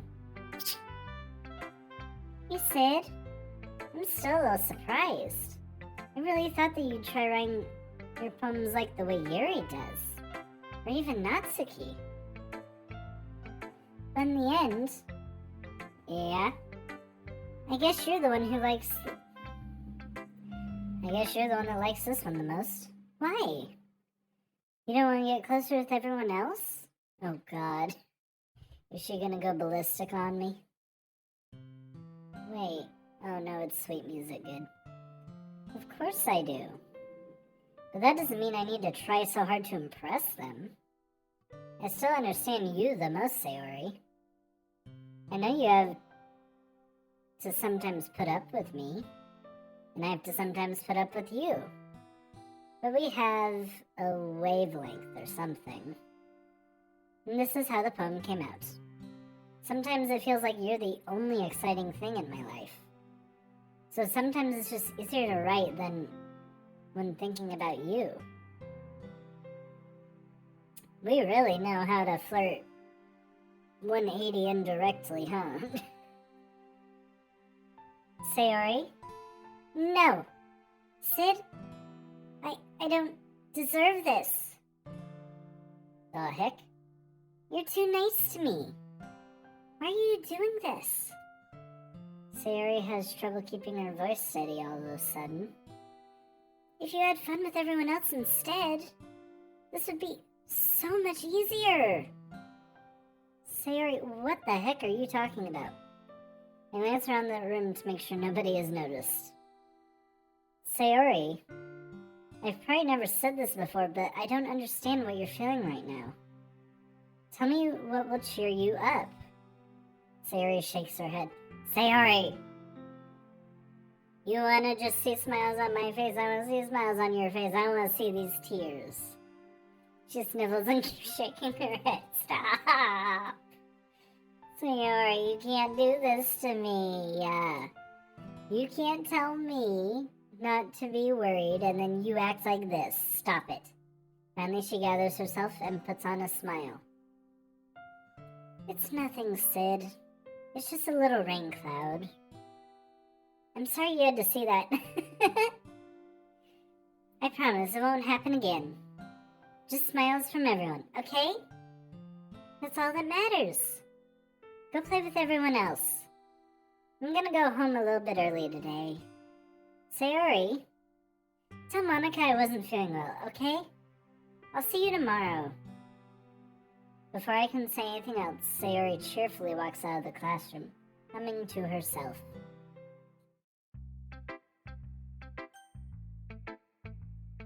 That was odd, indeed. I don't like that. Alright. Natsuki, what do you have for me? This one's alright. Alright? Well, yeah. About as good as yesterday's anyway. I see that what you're going for, but it's not really my style. I mean, that's fine. I'm mostly just glad that you're trying a little bit. Well, of course I'm at least trying. Why are you so emotionally invested in my poems anyway? Isn't that more of a compliment to me? No, gross. It's not like I care. It's just that one of us in this club has to make sure you're not slacking off. Really? Is that what's going on? Okay, if you insist.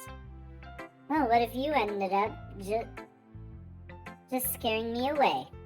It's not like you would actually do that. Yeah, you're right. It's kind of fun to hang out here, even if I have to put up with you.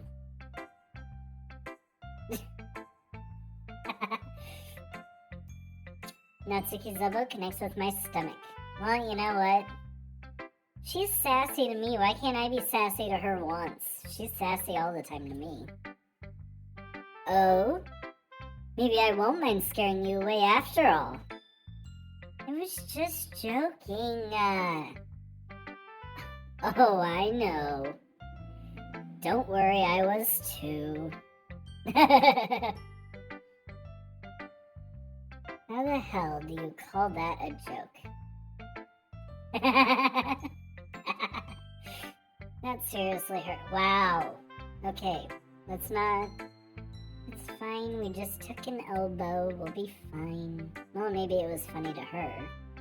I guess that's kind of the point, yeah. Wow, we're oblivious on every standpoint, are we? I should really just wash my mouth around Natsuki. Apparently. Anyway, Natsuki holds her poem up for me like nothing ever happened. I'll be your beach. Great start. Your mind is so full of troubles and fears that diminish your wonder over the years. But today, I have a special place, a beach for us to go. A shore reaching beyond your sight. A sea that sparkles with brilliant light. The walls in your mind will melt away before the sunny glow. I'll be the beach that washes your worries away. I'll be the beach that you daydream about each day.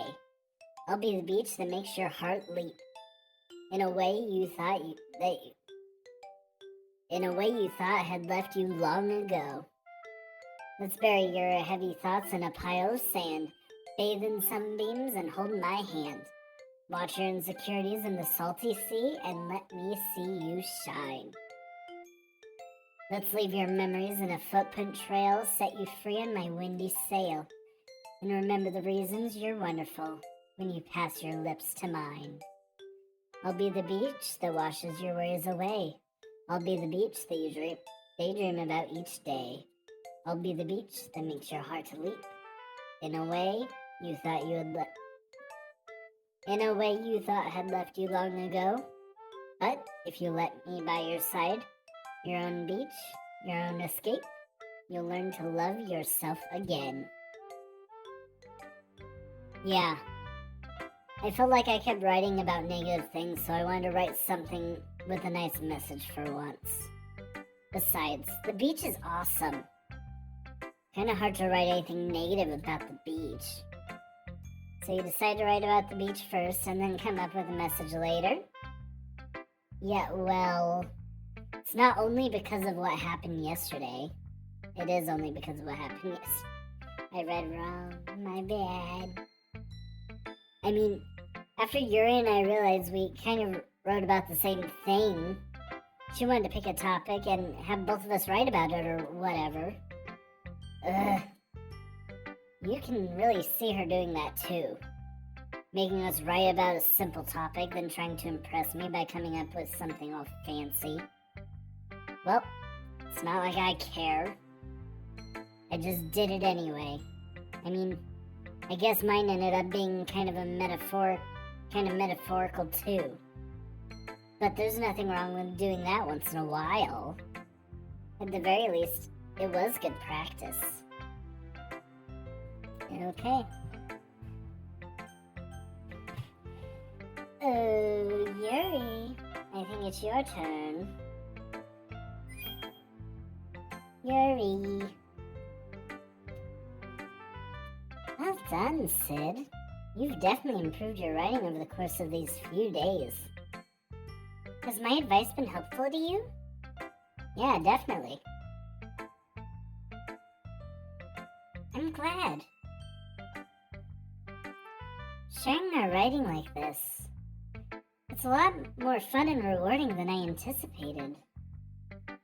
I need to remember to thank Monica. I think we all felt a little awkward at first, but now it seems like everyone is enjoying sharing their writing and seeing what others think. I guess I can't really disagree. I was afraid this whole thing would be a chore, but it's a great way for me to spend some personal time with all the girls in the club. It's been fun getting to know everyone and their writing. And I guess doing some writing myself. Well, have you learned anything about yourself, Sid? Huh? Well, you know how I like to say that writing is a very personal way to get in touch with yourself. In the end, it doesn't matter if you're a good writer or a bad writer. And even my opinions are just opinions, you know? As always, I believe what's most important is exploring and discovering yourself. That's comforting. I'm kind of afraid of disappointing you in some ways or other. Huh? Why me? Well, you're always sophisticated with your writing and have the most advice to share. Is that so? He thinks for a good minute. That must be terrible. What? For me to have become someone whose opinion is fearsome. Wow, her insecurities are coming through strong, because that is not what I said at all. How unlikable of me. Yuri, it's not as bad as you're making it sound in your head. It just meant that I respect your opinion. I see. I'm sorry that I always overthink and come to those sorts of conclusions. I'm a little too used to it. Overthinking? Being disliked. Yuri. What? What am I saying? I'm sorry, I didn't mean to bring that up. Let's move on. Alright, you want to share your poem now? Okay. Here. Oh, they wrote okay, I get it. They both wrote about the beach. Gotcha. Beach. A marvel millions of years in the making. Where the womb of Earth... Wow. Chastically? Is that word? I'm going to assume so. Chastically. Where the womb of the Earth chastically meets the surface. Under a clean blue sky, an expanse of bliss. But beneath gray, rolling clouds, an endless enigma. The easiest world to get lost in is one where everything can be found. One can only build a sandcastle where the sand is wet. But where the sand is wet, the tide comes. Will it gently lick at your foundations until you give in? Or will a sudden wave send you crashing down in the blink of an eye? Either way, the outcome is the same. Yet, we still build sandcastles. I stand where the foam wraps around my ankles, where my toes squish into the sand, The salty air is therapeutic. The breeze is gentle, yet powerful. I sink my toes into the ultimate boundary line, tempted by the foamy tendrils. Turn back, and I abandon my peace to erode at the shore. Drift forward, and I return to Earth forevermore. Gosh dang it, Yuri, why do you write in cursive? I'm aware that the beach is kind of an inane thing to write about, but I did my best to take a metaphorical approach to it. Yeah, Natsuki already told me about it. She did? She didn't say anything weird, did she? She just wanted us to write about the same topic again. I suppose to better compare the differences in our writing styles or thought processes.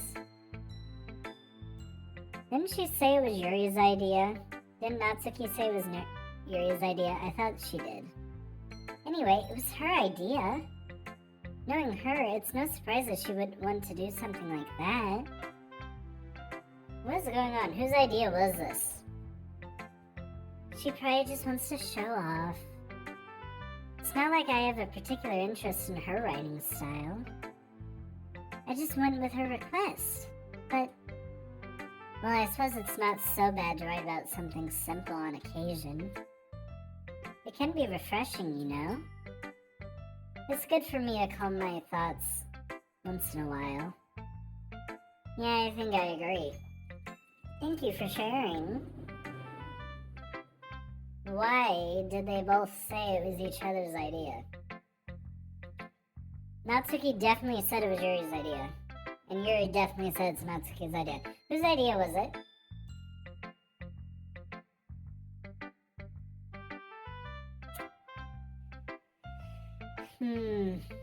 A mystery for another day as we go and talk to Monica.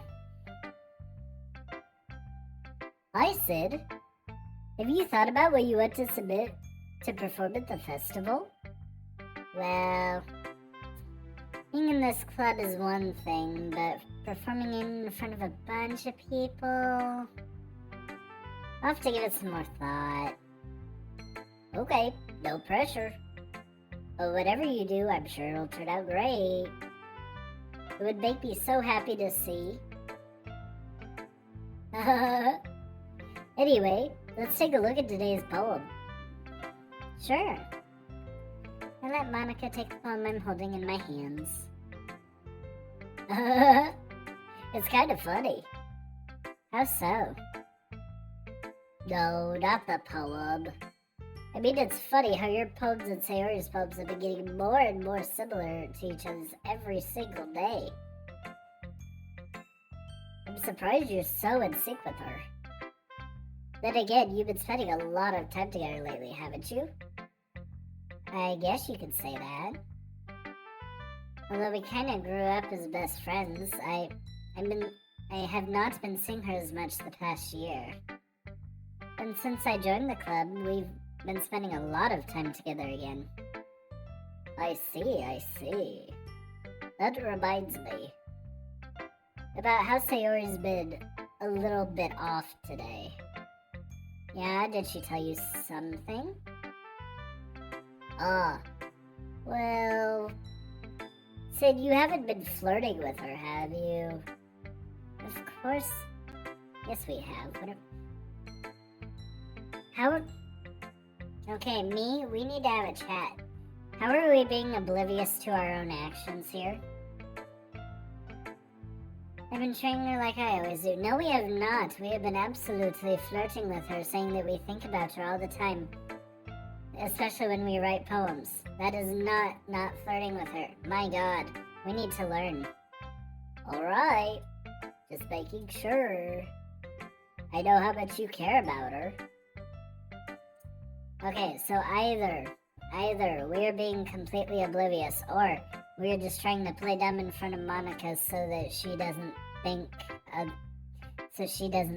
there's something going on. I will hope the latter, but if we are oblivious and stupid, oh my lord, I'm gonna smack myself. It would be terrible if something bad happened to her, so keep an eye on her. What does that mean?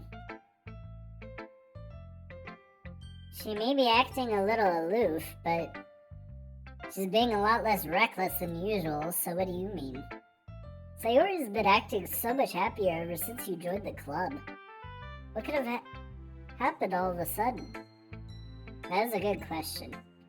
Well, never mind. This really isn't the time to be talking about this.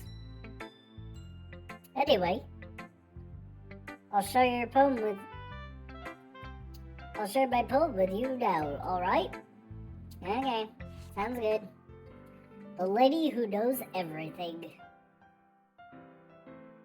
An old tale tells of a lady who wanders Earth.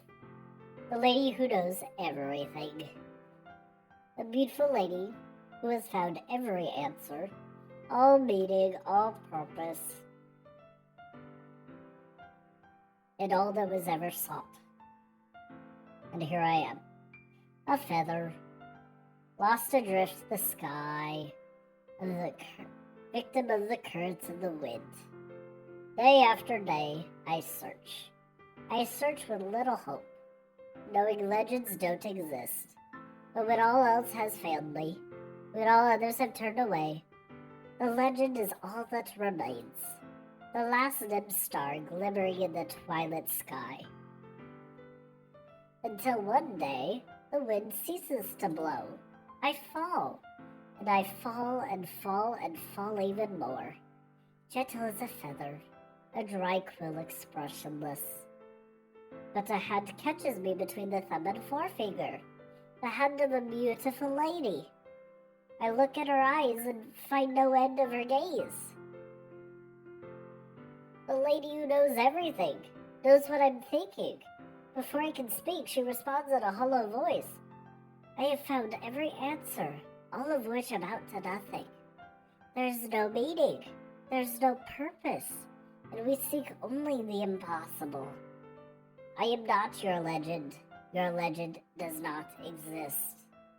And with a breath, she blows me back afloat, and I pick up a gust of wind. Okay. You know, I feel like learning and looking for answers are the sorts of things that give life meaning. Not to get too metaphorical or anything. Wow, how did I switch out metaphorical and philosophical? How in the world? Okay. But it was kind of on my own, so that's what I wrote about. That is also not what that says. Well, it's kind of on my mind, so that's what I wrote about. Can I read today, please? I see. I never really put much thought into it. In a way, it's almost paradoxical. Because if we had all the answers, would the world start to lose its meaning? You know, there's one thing I noticed. It seems like everyone in the club prefers writing about things that are more sad than happy. Which definitely kills the mood, bruh. Are you surprised? I mean, if everything was okay, we wouldn't really have anything to write about, would we? Humans aren't two-dimensional creatures. I think you'd know that better than anyone. Eh? You mean one-dimensional? Yeah, that. Anyway, here's Monica's writing tip of the day. Are you ever too shy to share your writing because you're afraid that it's not that good? It can be really disheartening to get a lukewarm response to something you put so much into. But if you find other people who enjoy writing, the sharing becomes a lot easier.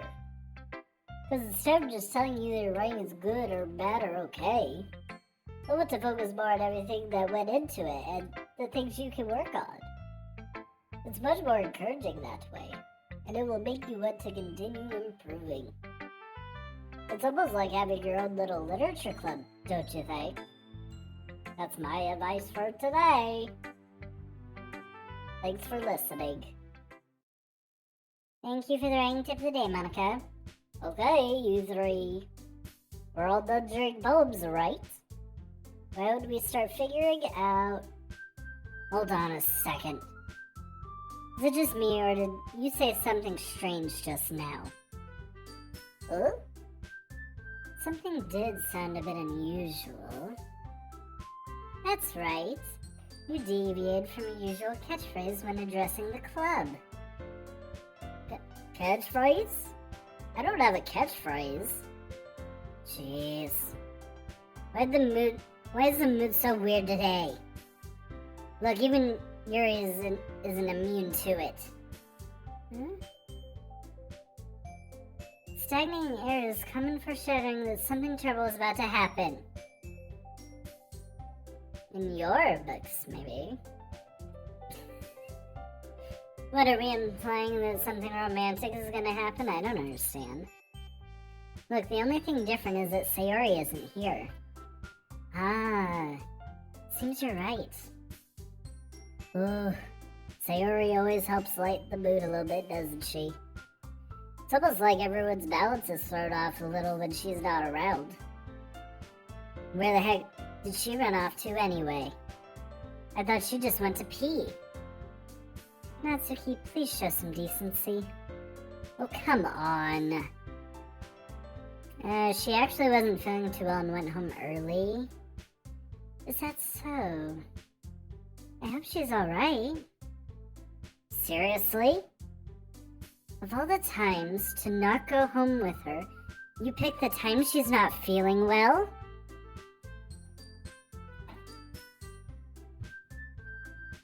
Okay, so she's angry with us now for not going home with her when she went home early. What, you want me to leave early too? I see how it is. So much for you two being all lovey-dovey. No. First of all, stop misunderstanding my friendship with Sayori. And second, she's kind of been avoiding me today, so I didn't want to force it. A curious expression coming from Yuri, of all people. Okay. Calm down, guys. I talked to her earlier and everything is fine. What did she say? Anyway, we need to figure out the rest of the festival preparations, so let's decide what everyone will be doing this weekend. I already know what I'm doing. That's right. Natsuki will be making cupcakes. But we might need a lot of them, and different flavors. Can you handle all that by yourself, Natsuki? Challenge accepted. As for myself, I'm going to be printing and assembling all the poetry pamphlets. Sayori will be helping me design them. As for Yuri, you can, guys, can you help me figure out something for Yuri? I'm useless. No, that's not it at all. You're the most talented person here, you know? Oh god, no. The drama begins. Now Natsuki's pouting too. Jeez, even I can tell now. I guess I never gave Sayori enough credit, but I can tell things are even harder on you when she's not around.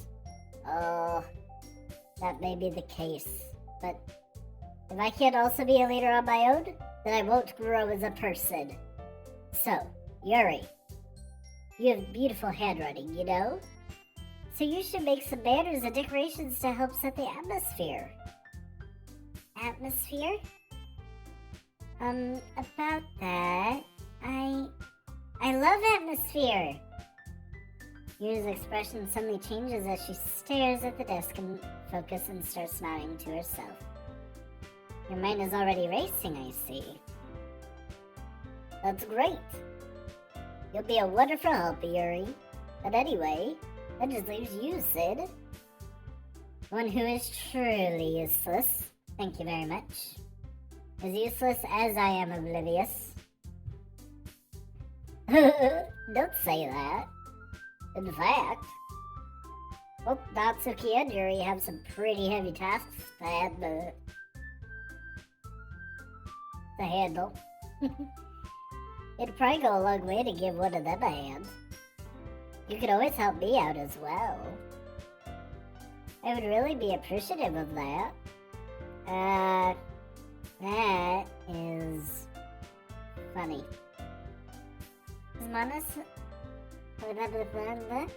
Is Monica suggesting I spend the weekend with one of my club members? How on earth are they going to respond to a suggestion like that? I suppose I wouldn't mind a little bit of help. Well, even if you don't know how to bake, there's always some dirty work I could give to you. It's not like Monica's going to give me a choice, and you shouldn't be sitting on your butt anyway. Natsuki tries to mumble a bunch of excuses like that. If I recall, Natsuki, you mentioned that you would like to handle the baking on your own. Sid may not like to be around if you only make him out to be a nuisance. So, therefore, he may be more suited to assisting with the decorations. Hold on, I never said that. How hard could it be to make a few decorations anyway? Sounds more like you're just making excuses for Sid to... What are you saying? It will be extremely meticulous work. And baking isn't. Just what do you think? Guys, let's settle down for a moment. In the end, it's up to Sid to decide how he'd like to contribute. Besides, he hasn't really gotten the chance to spend any time with me yet, you know. Pushy much. So I'm sure he's interested in... You literally just said... I'm surprised as well. Sorry. I was just saying, though. Jeez. Can't we just sell this already? Yeah. Sid, are you okay? You're okay with this, right?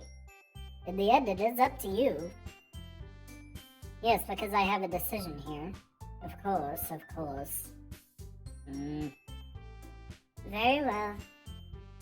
In that case, everyone looks straight at me, but of course, I'm going to go with... Yikes. Yikers indeed. Okay.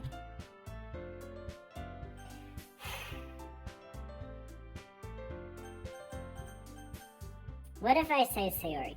Now here's the thing that I don't get. Didn't Monica say she's gonna be working with Sayori?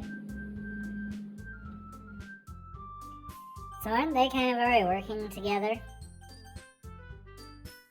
I don't get that. So, reasonably...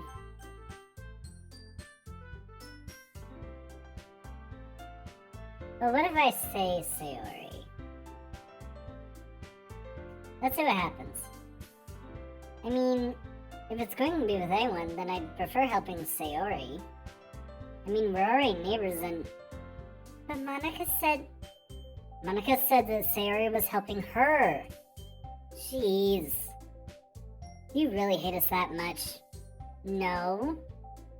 Sorry, I didn't mean for this to be difficult. Just think of the club, okay? Well, they already said it. Monica's... So why would Monica ask us to help her if her and Sayori are working there? That makes no sense. Decorations, cupcakes.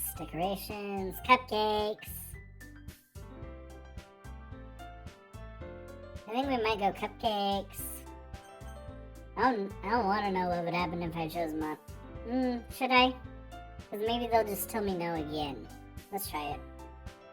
Well, I guess I should probably be helping Monica. Yay, you picked me! Hold on a second. Oh, God. The drama unfolds. Yeah. Monica, you're the one who needs the least help out of all of us. But... I agree with Natsuki. Not only is your work already the most suitable for one person, but you already have Sayori as well. But Sid was the one who... That doesn't matter. You're the one who scares him into picking you in the first place. You're the club president, Monica. You're supposed to make responsible decisions for the club. Monica, you shouldn't let any ulterior motives interfere with this decision. Excuse me? Ulterior motives? What are you saying, Yuri? In fact, it sounds like you guys are the ones In fact, it sounds like you guys are the ones with ulterior motives. Excuse me? Otherwise, this would have been made into such a big deal in the first place. That's completely false, Monica. Yeah. We have a lot of work to do, you know? We don't do as good of a job if you make us work alone. Maybe that's true. Think of the club, Monica. If we want our event to succeed, then we need to appropriately distribute our resources. So are you going to do the right thing, President? Okay, I get it. It's technically most logical for one of you two. So, I guess that's what we'll do. Do you have a preference, Sid? Great. Now what sort of fight are we gonna cause by choosing? Again, decorations, cupcakes, cupcakes. Well, baking sounds like it could be fun. I also like baking. Not as much decorating. I like baking. And you guys made it sound like a lot of work, so I could probably use 2 people. Don't worry. Baking is a ton of fun. You'll definitely agree. Just a minute ago you were saying that... That's because... Never mind, okay? Well, okay. You'll be fine by yourself, right, Yuri? Of course. I am used to it after all. Oh my god, Yuri. Stop. That's good. No, it's not. God dang it. Even though Yuri's being melodramatic, it's a little hard not to feel bad. So that's everything, right? Anything else we need to talk about? Nope, I think that's it. Are you guys excited? Yes. Everything except the performance is gonna be awesome. I don't think that really counts. What about you, Sid? Me? I guess you could say I'm interested to see how it turns out. That's good enough for me. What about you, Yuri? Yuri? She's still sulking. Yeah. Natsuki starts pouting too. Why? Gosh dang it, Sayori, we need you to lighten the mood. It's not. I mean, it's not a big deal or anything. Well, it might not be just that. I think Yuri might be feeling a little underappreciated in general. Having to come up with something for her to do and then nobody offering to help. That doesn't mean... Natsuki glances back and forth between everyone with a worried expression. Well, we didn't exactly have a role either. Look. Natsuki goes over and puts her hands down on Yuri's shoulders. Oh, she's trying to be nice, I hope. Yuri, you really are the most talented one here. And you're going to help make the event a lot more fun and welcoming. I mean, the cupcakes will probably help a lot too, but you're gonna make the atmosphere special. That'll be really important for the way people feel during the performances. So, you need to stop being dumb and give yourself a little more credit.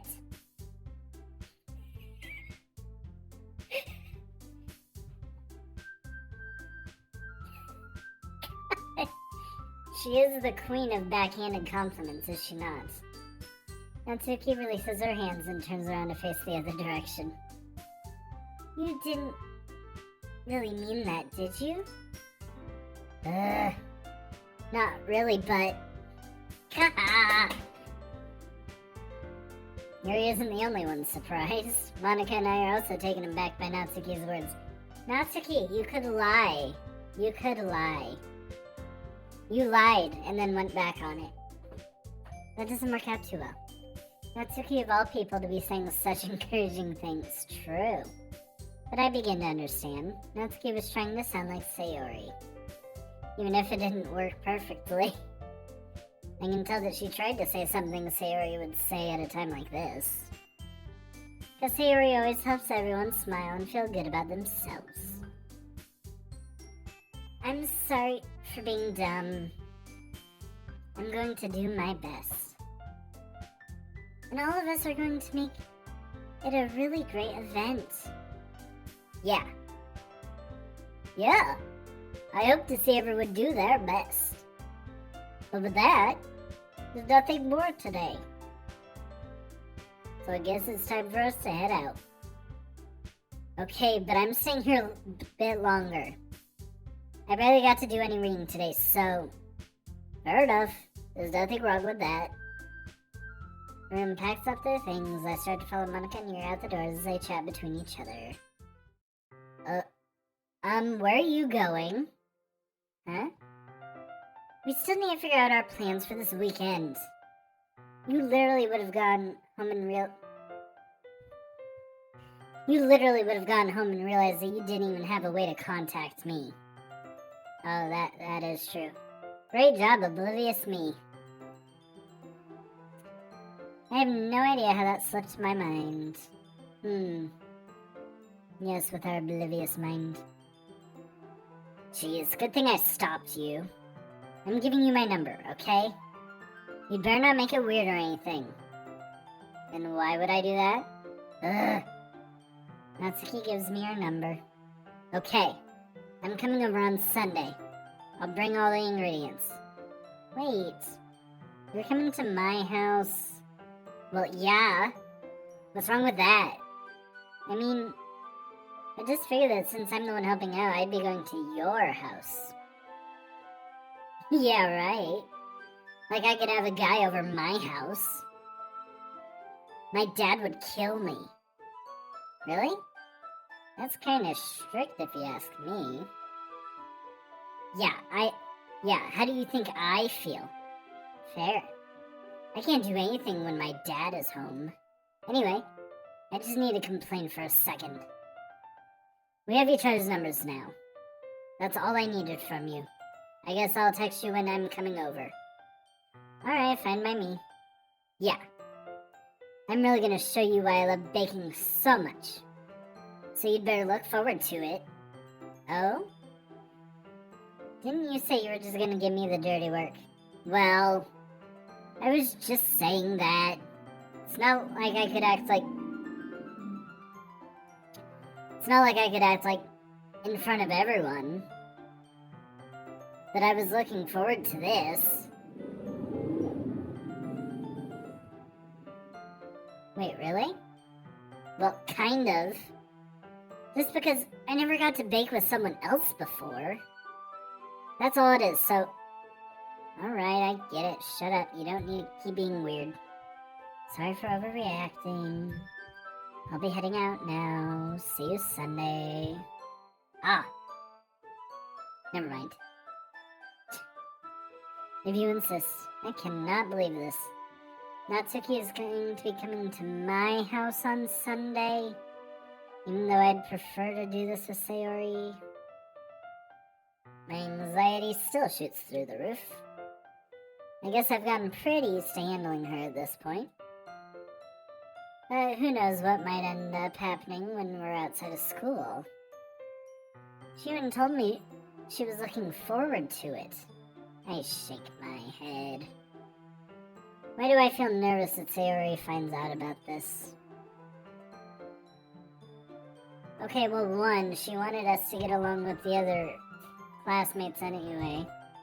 Clubmates, whatever. And plus, why would she not figure out about this? She's gonna be working with Monica. Monica's going to tell her. Why would she not? It's not like we feel that way about each other.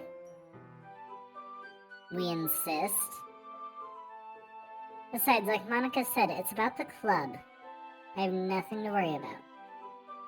If I just go with it, then I'll have a good time. Yes, we will have a good time. It's already Sunday. Oh God, it's Sunday. I'm getting increasingly anxious about Natsuki's upcoming visit. I keep telling myself there's no reason to be nervous, but it doesn't help me very much. I wonder if she'll act any different when it's just the two of us.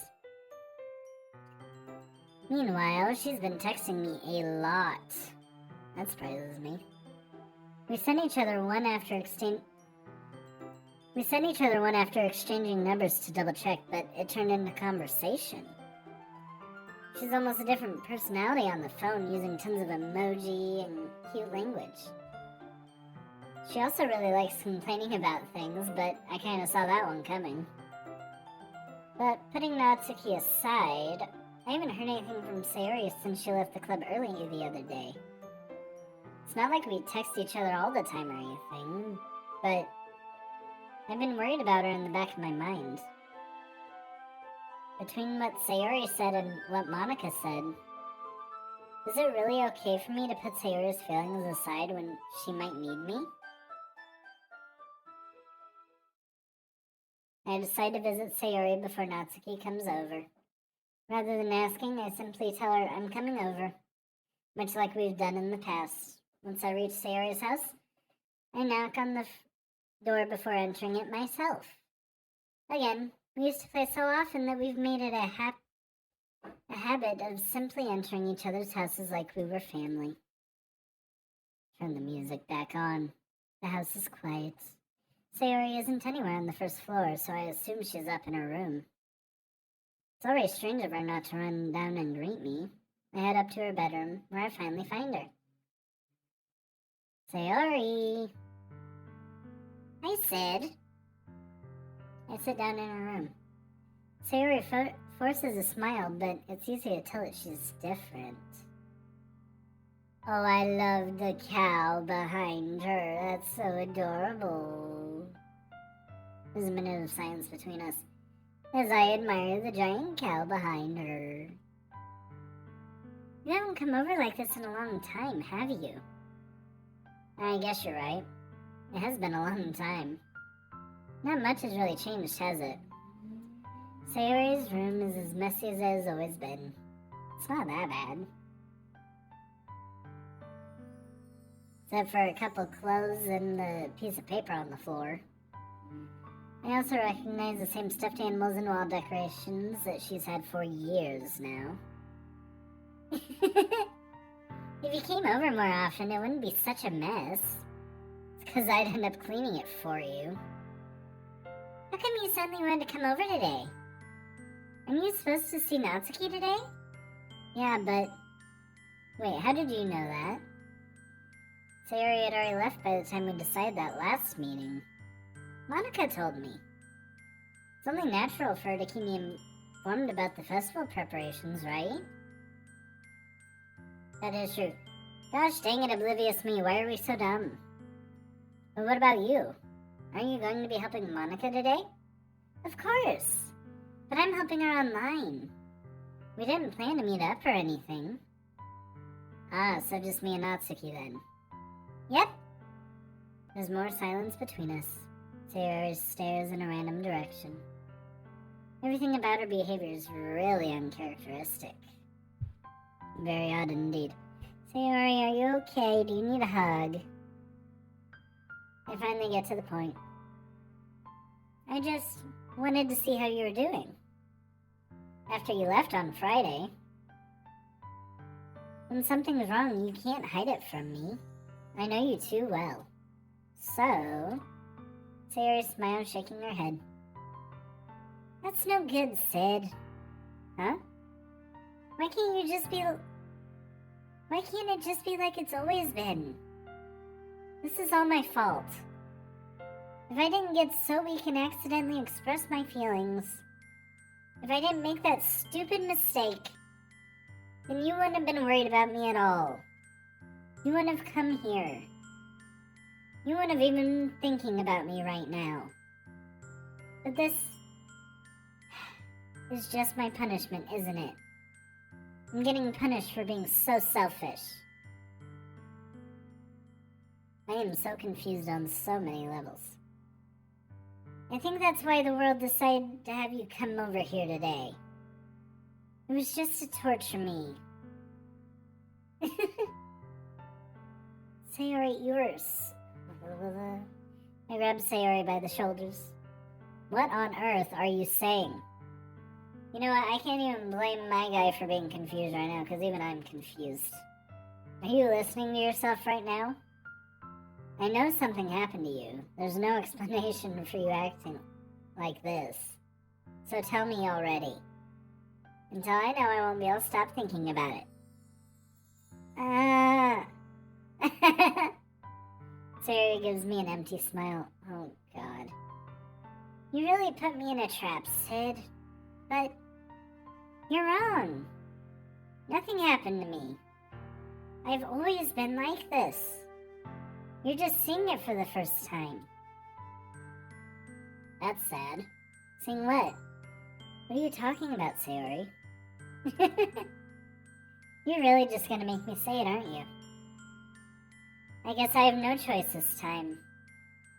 The thing is, I've had really bad depression my whole life. Did you know that? Why do you think I'm late to school every day? Because most days I can't even find a reason to get out of bed. What reason is there to do anything when I fully know how worthless I am? Why go to school? Why eat? Why make friends? Why make other people put their energy and caring to waste by having them spend it on me? That's what it feels like. And that's why I just want to make everyone happy, without anyone worrying about me. I'm in shock. Agreed. Sayori. I can't even figure out how to respond. How is it possible that Sayori kept this from me her entire life? The entire time that I've known her. Did she really want so badly for me to just not think about her? Why, Sayori? Eh? Why is it that you never told me about this? It almost feels like I've been betrayed as your close friend. Okay, did we not listen to her 5 seconds ago when she said she doesn't want anyone to worry about her? And that's legit what telling you about this would do? Okay, now we're being oblivious again. Because if I knew, I would have done everything I could to support you. Even if there's only so much I could do. Well, you know, it might help if we're not so oblivious. And listen to what she just said. I would have tried a little harder to make every day a little better for you. That's why I'm your friend. All you had to do was tell me. You don't understand it all, Sid. Apparently we don't. Why do you think I didn't tell you? Because if I told you, then you would have to waste effort caring about me instead of doing important things. I don't want to be cared about. It's bittersweet when people try to care about me. It feels nice sometimes, but it also feels like a bat being swung against my head. That's why I wanted so badly for you to make friends with everyone else. Helping everyone to be happy together is the best thing for me. But then I discovered something else too. Seeing you make friends and get closer with everyone in the club, it feels like a spear going through my heart. So that's why. That's why I decided the world just wants to torture me. Every path leads to nothing but hurt. You're right, I don't understand. I don't understand your feelings at all, Sayori. But I don't need to understand. Whatever it takes for me to help you stop hurting, that's what I'll do. No, Sid. There's nothing. Nothing at all. The only thing that could have helped is if everything could be like it always was. But I was selfish. I finally showed you what a horrible person I am. Tears streaked down Sayori's face. I made you join the literature club because I was selfish. Well, you know what, Sayori, that may be true. But considering your reasons, I would say they were warranted. Just saying. And I was punished by my heart hurting in a way that I couldn't understand. And now you came here, and I made you hurt too. I'm just weak and selfish. That's all I am. And that's why I'm going to accept these punishments. Because I deserve every last one. Without thinking, I again grabbed Sayori's shoulders. This time, I pull her into a tight embrace. Aww. Sid! Sayori, I don't care if you feel selfish. I'm really happy that you convinced me to join the club. Seeing you every day makes it worthwhile enough. If I make friends with everyone else, then that's just a bonus. But please, never underestimate how much I care about you. I wouldn't have it any other way. Sid. Sayori isn't hugging me back. Despite my arms being wrapped around her, Sayori's arms remain at her sides. She starts sobbing next to my ear. No! Don't do this to me! Please, don't do this! Sid, Sayori barely manages to speak between her sobs. I don't know if I'm doing the right thing, but all I want is for her to know that I care. If you have it in you to call yourself selfish, then you have to let me be selfish too. No matter what it takes, I'll figure out what needs to change. I'll make these feelings go away. And if there's anything else you need me to do, then you better tell me. I'll get mad if you don't. I don't know. I don't know. Gently as Sayori finally puts her arms around me in return. I don't know anything. It's all really scary. I don't understand any of my feelings, Sid. The only time I'm not feeling nothing is when I'm feeling pain. But your hugs are so warm. And that's really scary too.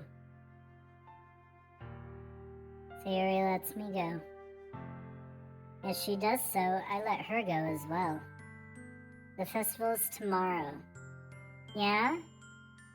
It's going to be fun, right? Yeah? How would you like for me to spend it all with you? It's what I want. I promise. I think that would be nice then. Yeah.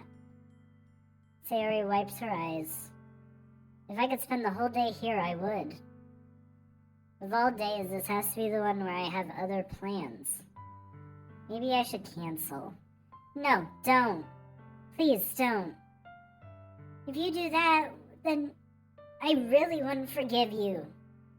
But It's almost time for Natsuki to meet me at my house. At the very least, do you want to come along and help out? It would be fun. To my surprise, Sayori shakes her head. I'm sorry. I don't know if that would be very good for me today. You understand, right? It's kind of hard for me to fully understand, but I'm trying my hardest. It's okay. Don't worry too much about it. I'll see you tomorrow, okay? Alright. I look forward to it. That was a roller coaster that I did not expect. I say goodbye to Sayori and exit her house. On the way home, I find myself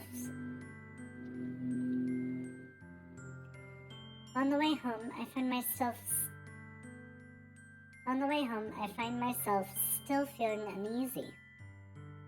But it's hard for me to keep thinking about it when Natsuki is about to come over too. I think Sayori is right.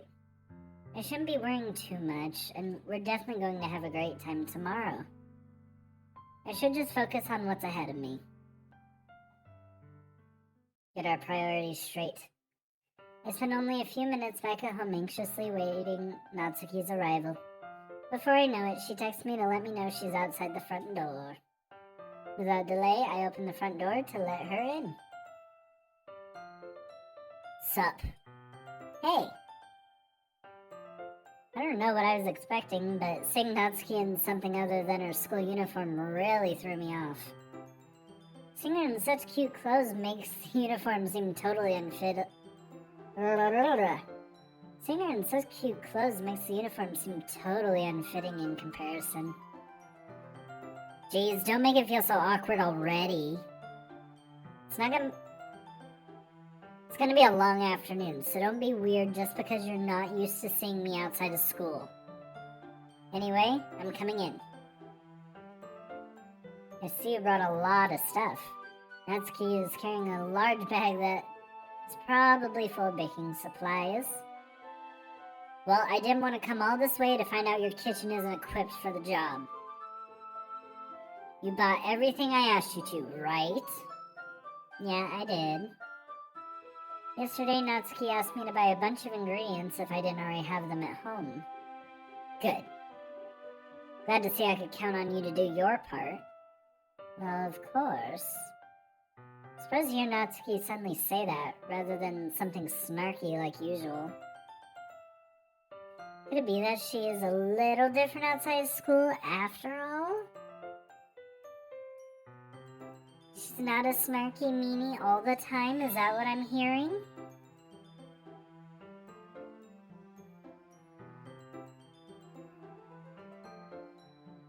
Odyssey, thank you for the raid.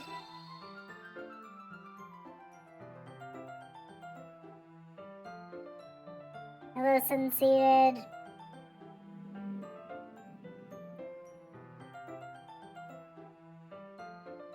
Could it be that she's a little different outside school after all? Anyway, let's go to the kitchen. What? You're not even gonna offer to take this heavy bag from me? Where's your hospitality, Sid? Come on.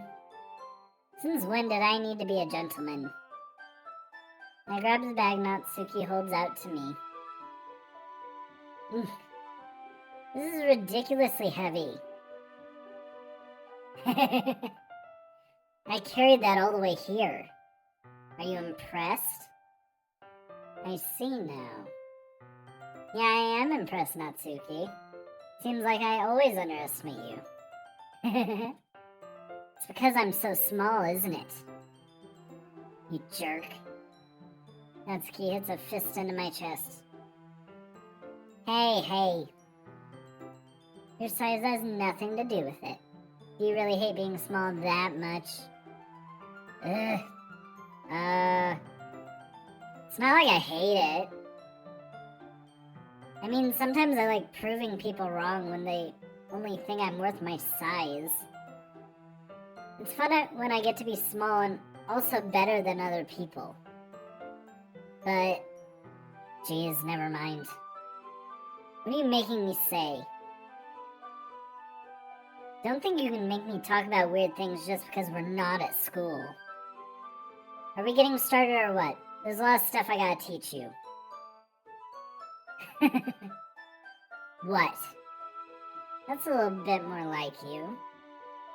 You're more fun when you just speak your mind like that. Hey! Now you are treating me like a kid. I was just trying to be a little nicer to you, you know. And just because I don't have a mature and sexy figure like Yuri, doesn't mean you should treat me like... Natsuki. Natsuki catches her words and her face turns red. Good job, Natsuki. Love it. Holy moly. Okay. Natsuki, forget it. I didn't say anything. I should apologize. Huh? I appreciate that you were trying to be nicer. I should have been a little more considerate too.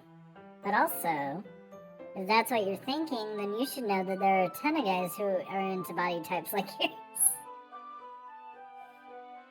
Oh me, I don't think it's time to continue the conversation. I don't think it's time to continue the conversation.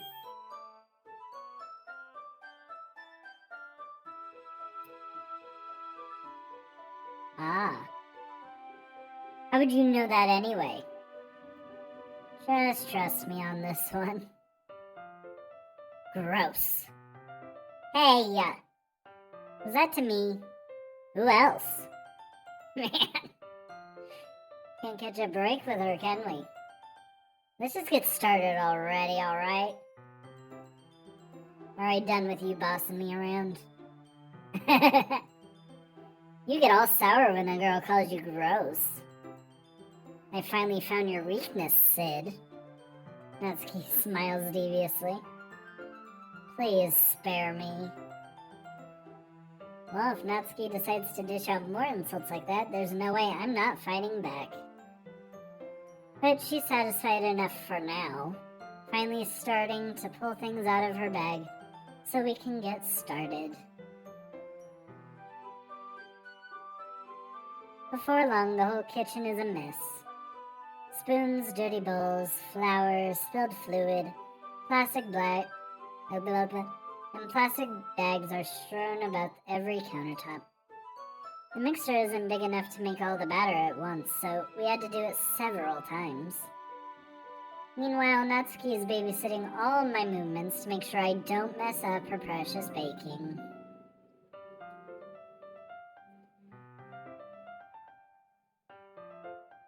Sid, where'd you put the food coloring?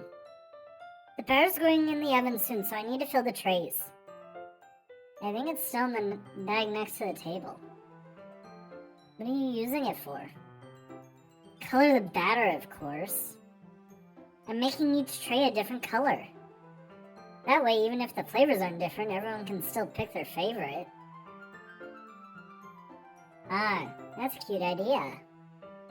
Are we doing that with the icing as well? Do you want to? You're asking me? I don't really have a preference, so... Come on. You're not just putting any heart into this at all. Can you at least try to have fun? I'm having fun. I'm not really sure what Natsuki is trying to get out of me. My lord, how oblivious can I be? Meanwhile, I see her separate the batter into bowls and put a few drops of food coloring into each. Ah, that looks pretty cool. See? It's not like baking is just about following instructions. The presentation is where you get to be creative and have the most fun. It's a million times more worth in the end if just looking at it makes everyone's eyes lighten up. Like the ones you made on the first day, huh? I recall Natsuki proudly presenting her cat-shaped cupcakes. and Sayori and Monica's delighted expressions. I wonder if I can make Natsuki proud like that too. Yeah, maybe I will use the food coloring then. Sounds like you're starting to understand. Just make sure you completely finish mixing the icing before you mess with food coloring. Yeah, it's getting there. We were using the electric mixer. Blah, blah, blah. We were using the electric mixer for the batter, so I got stuck with a whisk and a huge bowl for the icing. The icing's still all lumpy. Are you even trying? Well, yeah. It just takes a little longer. Jeez, I'll be here all night if you do it like that. Here, look. Natsuki grabs the whisks. Next. Hey. Natsuki grabs the whisk from me and uses her other hand to tilt the bowl back. You really need to beat the crap out of it. After a few seconds, the consistency of the icing is already improved. See? As if to emphasize, Natsuki sticks her finger in the icing and pops it in her mouth. Nice. I reluctantly start to do the same. Hey! Natsuki suddenly grabs my wrist. I don't want your gross fingers in my icing. Your icing, huh? Are you forgetting who did all the work? I start to fight back, trying to inch my finger towards the bowl. Don't make me beat the crap out of you next. I'd like to see you try. I push harder, just enough for my finger to reach the icing. I triumphantly scoop some with my finger, just as Natsuki tugs with all of her might. Ha! The force of Natsuki pulling me causes me to stumble, making her stumble in turn. Gross! You got it on my face! Whose fault is that? There's a big lob of icing on Natsuki's cheek. She tries to reach it with her tongue, but it's too far away. Jeez. You know what? Take this. Natsuki instead wipes it off with her finger before shoving her finger towards my face. You wish. I'm faster. I grab her wrist with my hand before it reaches my face. Heh, what now? Natsuki tries to use her other hand to fight back, but I grab that one as well. Stop. Not until you apologize for calling me gross. Fine. I'm sorry for calling you gross. You know I don't mean it. It's just fun seeing you react to it. You do that to me all the time, you know. Saying dumb things just to get a reaction out of me. You really shouldn't tease girls like that. Is that so? In that case, I probably shouldn't do this either. I take Natsuki's finger and put it in my mouth, licking off the icing. Kinky. What? Did you seriously do that? Natsuki is so surprised that she can't even figure out how to get mad at me. We did it. We found what will melt her brain. And it's acting kind of like a creep. Whatever. Her face is entirely red. Sid, you really shouldn't do that kind of a thing to girls. Unless you really like them. You know that, right? Our oblivious mind as usual. What kind of question is she asking me just like that? I don't know, you just licked icing off her finger. What are you talking about, me? How'd the mood turn to this so quickly? My lord. Natsuki gazes at me in silence. I notice her shallow breaths. Why am I starting to feel dizzy? Huh? I don't know where the fire alarm starts going. No! Natsuki rushes over to the oven. Is something burning? I thought you didn't put the cupcakes in yet. Yeah, I thought so too. No wonder. You left a dirty tray in there, dummy. How could you make a mistake like that? You should have checked before turning on the oven. Don't blame me for your mistakes. Jeez. Natsuki uses an oven mitt to grab the blackened tray out of the oven. Great job, us. She sets it on top of the stove. Why would we leave a dirty tray in the oven? That's weird. In another moment, the fire alarm stops. Nice. Anyway, I'm putting them in the oven now. Yeah. The tension from the moment before still lingers over our heads. Oh my. But the moment has already been lost. I watch as Natsuki slides the cupcake trays into the oven. Then, I reluctantly pick up the whisk and continue with the icing like nothing ever happened. Well, that smells so good. Cupcakes are ready to be pulled out of the oven. As soon as Natsuki opens the oven door, a blast of sweet-smelling warm air fills the room. Look how cute they all are! She proudly shows off the different colored cupcakes in each of the trays. They'll look even better once we add the icing. Not like you need to tell me that. I brought decoration stuff, so I hope you can get creative. Here, scoop the icing into these bags. Natsuki hands me some plastic bags. I have these nozzles that will make it look nice and fluffy. This one can even make flowers. We probably won't be using it this time, though. What's this one for? I pick up one of the nozzles that has a much thinner tip than the others. That one's really thin, so you can use it to make stripes or other patterns. But you can also use it to write stuff on a cake. Like happy birthday or whatever.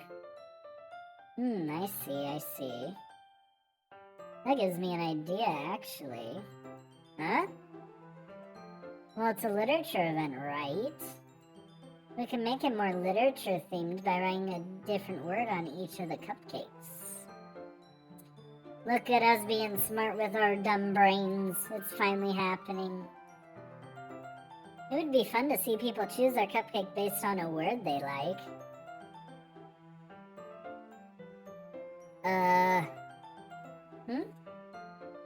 I was kind of expecting you to say something really stupid. But that's actually a really cute idea, so... Maybe I'm getting it from you. What's that supposed to mean? I'm not cute. She says in a pink frilly skirt. Come on. We're not at school, no one's judging. You can't dress and act like this and not expect me to think you're cute. Well, Natsuki's voice trails off. Same with you. Huh? Did you say something? No, nothing. Let's just do the icing.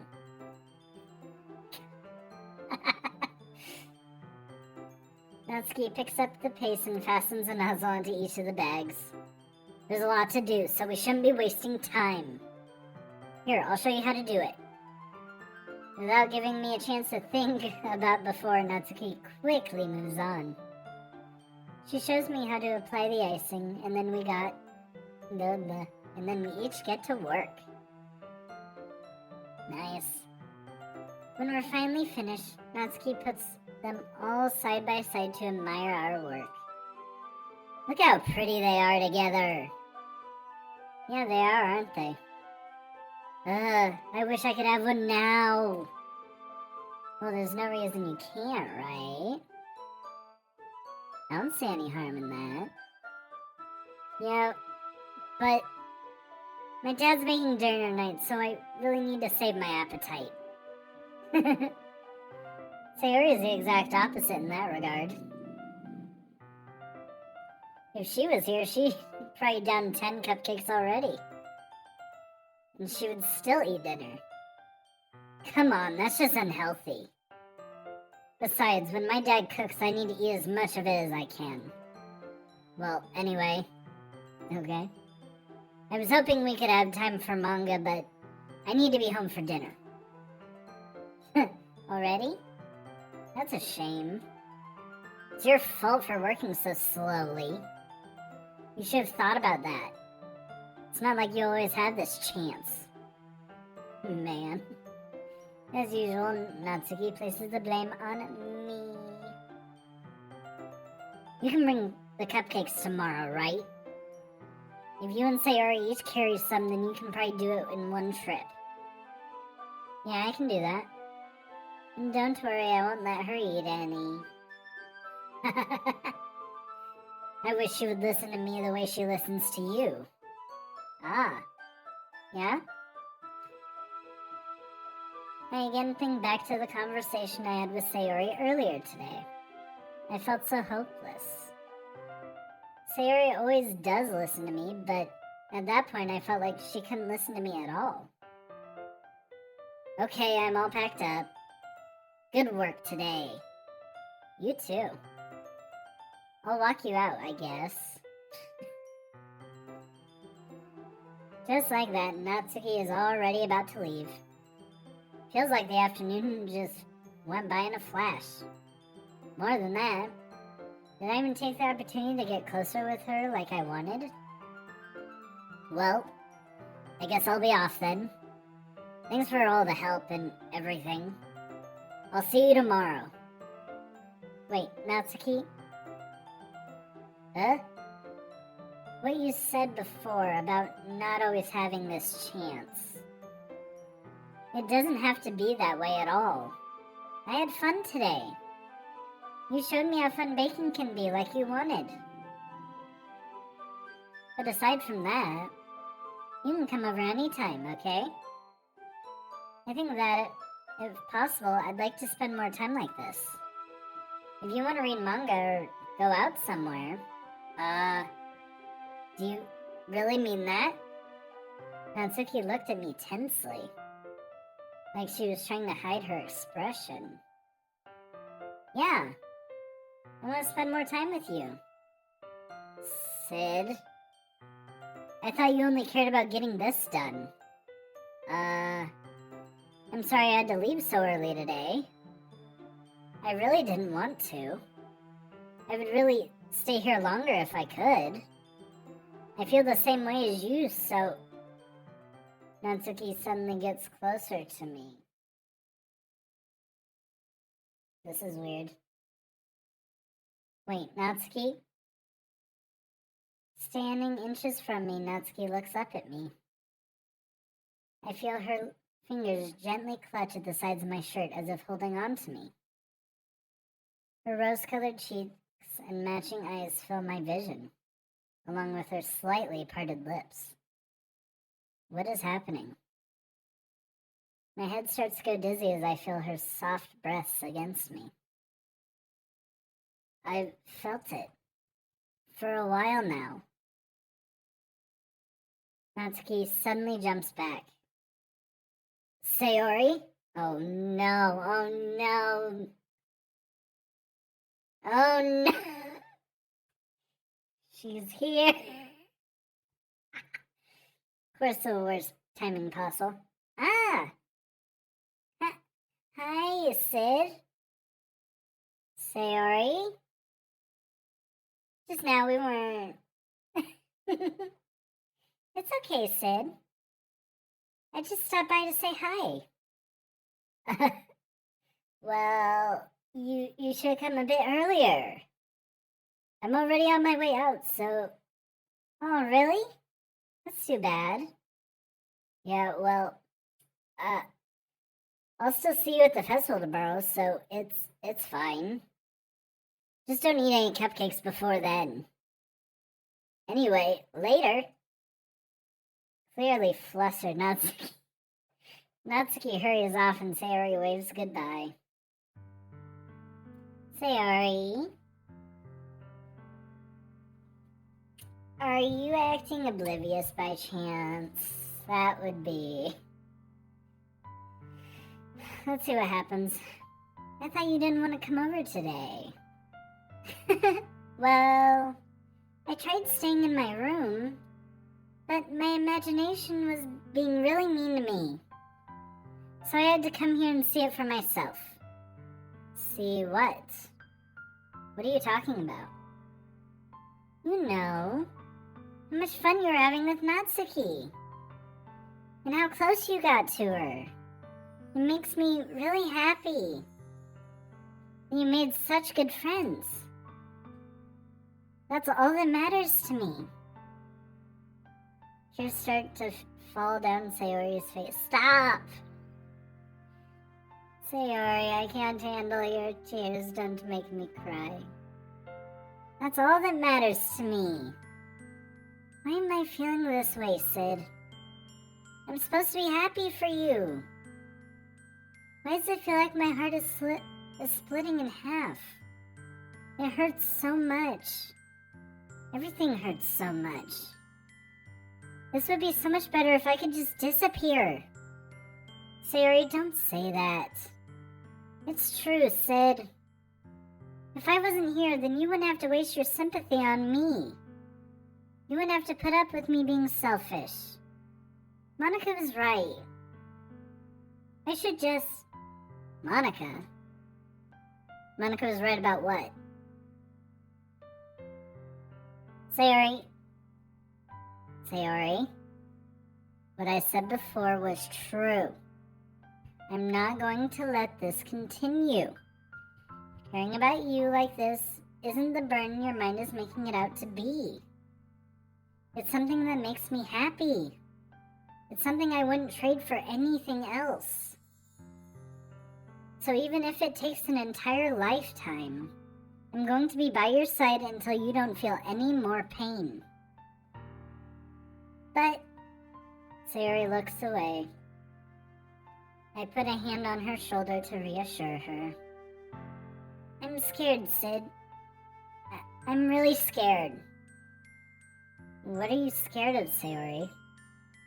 I'm scared that I might like you more than you like me.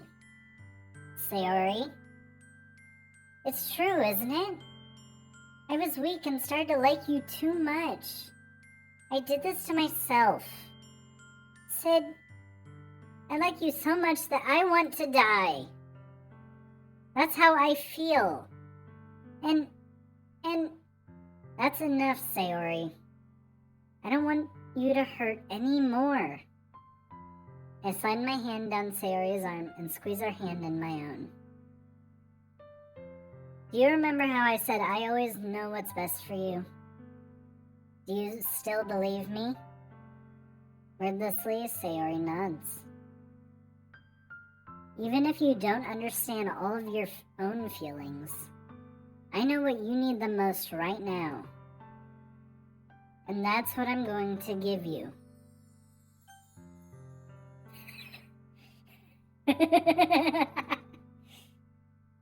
Well, I know this is a point that we're gonna have to say that for sure, for sure. Okay then. Sayori? You know what? We've been gunning for her this entire time with the poems and all, so we have to. I love you. Huh? Those are my true feelings. So, there's no way you could be... So there's no way you could like me more than I like you.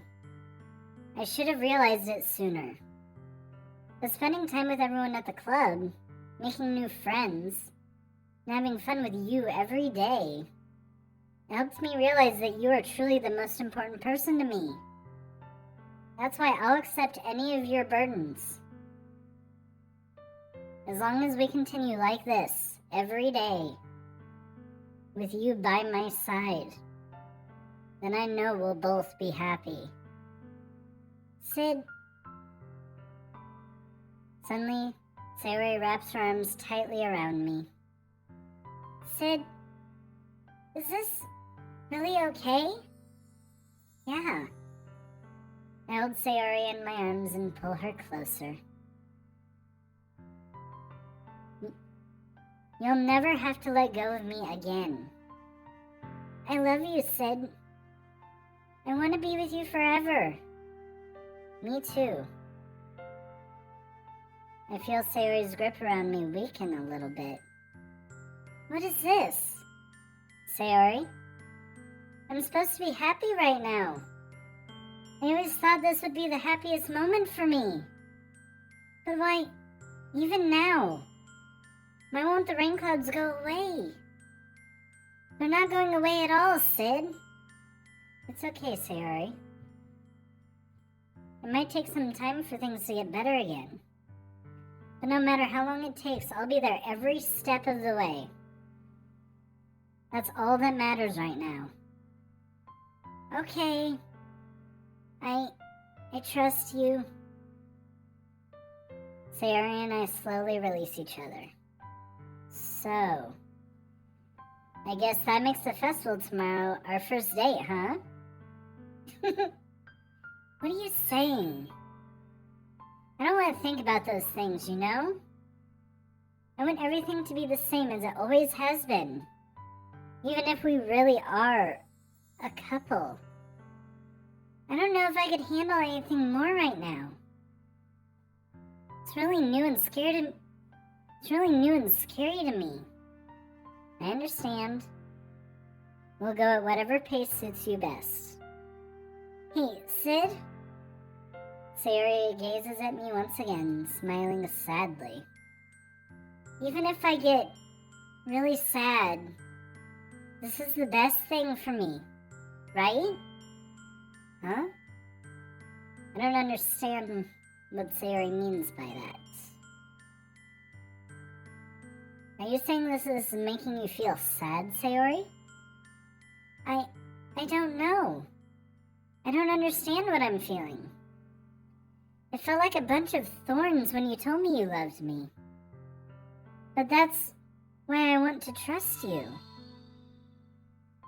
You know what's best for me.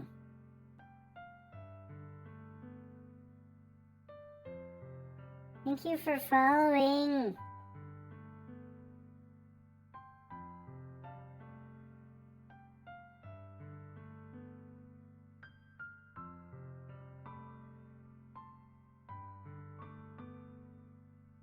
A homeless gnome that farted. Took me a minute to read your name. Thank you for following.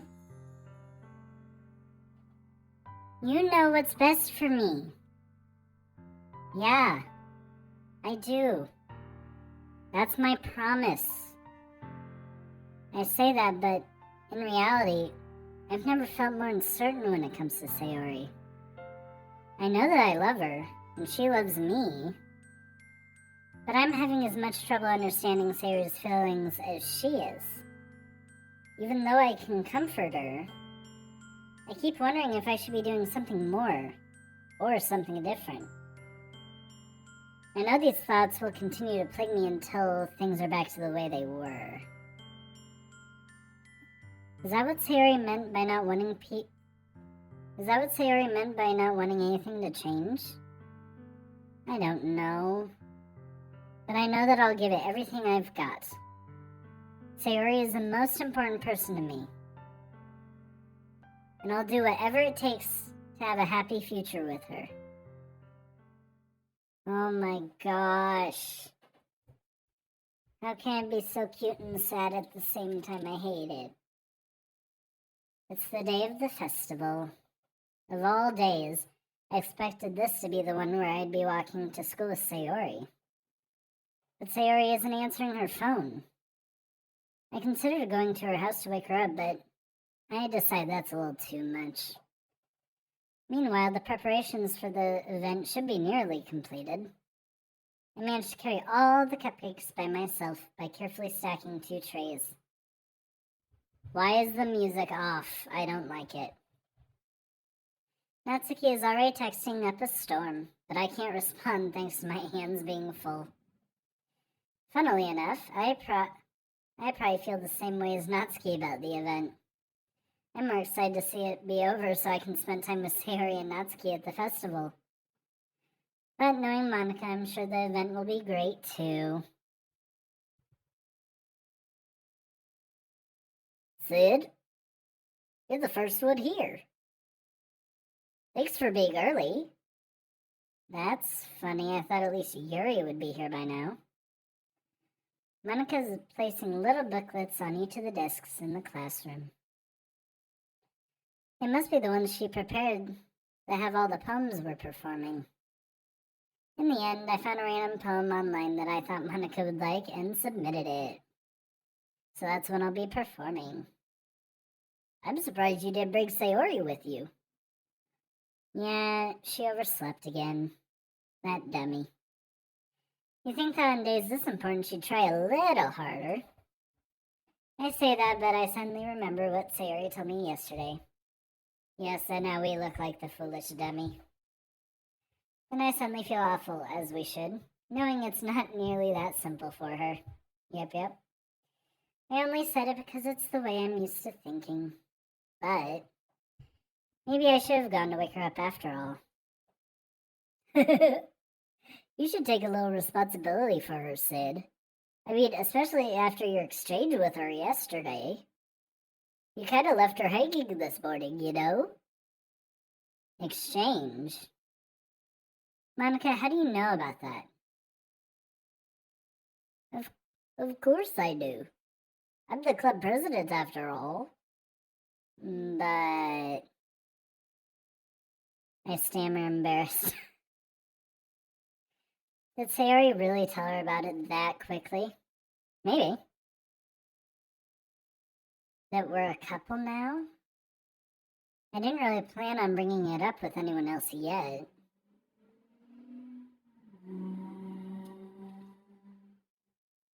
Oh, jeez. You don't know the full story at all, so... Don't worry. I probably know a lot more than you think. Huh? Monica's being as friendly as usual, but for some reason I felt a chill down my spine after hearing that. Hey, do you want to check out the pamphlets? They came out really nice. Yeah, sure. I grab one of the pamphlets, lay it out on the desks. Oh yeah, they really did. Something like this will definitely help people take the club more seriously. Yeah, I thought so too. I flip through the pages. Each member's poem is neatly printed on its own page, giving it an almost professional feel. I recognize Natsuki's and Yuri's poems from the ones they performed during our practice. What's this?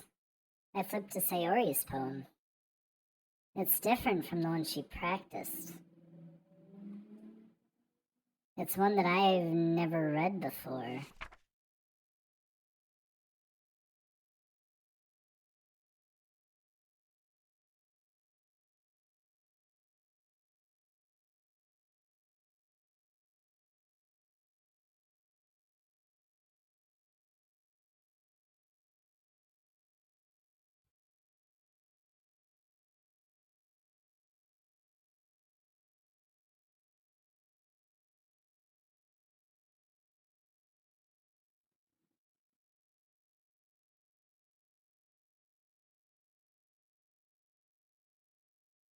I don't want to read this. Just reading this is gonna make me cry.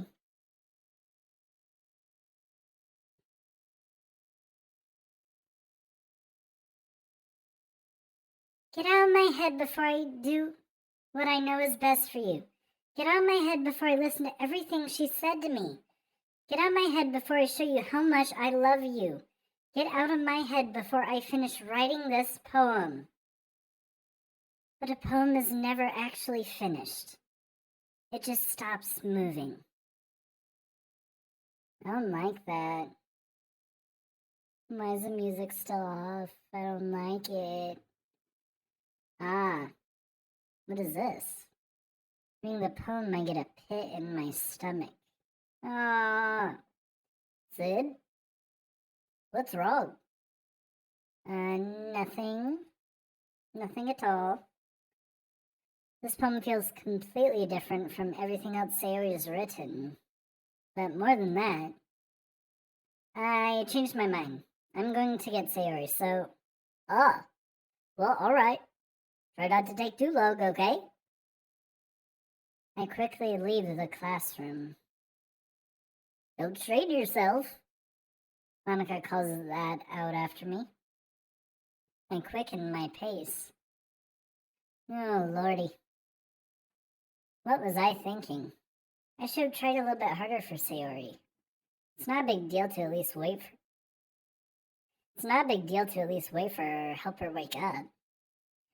Even the simple gesture of walking her to school makes her really happy. Besides, I told her yesterday that things will be the same as they always have been. That's all she needs, and what I want to give her. I reach Sayori's house and knock on the door. I don't expect an answer since she's not picking up her phone either. Like yesterday, I open the door and let myself in. Sayori? She really is a heavy sleeper. I swallow. I can't believe I ended up doing this after all. Waking her up in her own house. That really is something that a boyfriend would do, isn't it?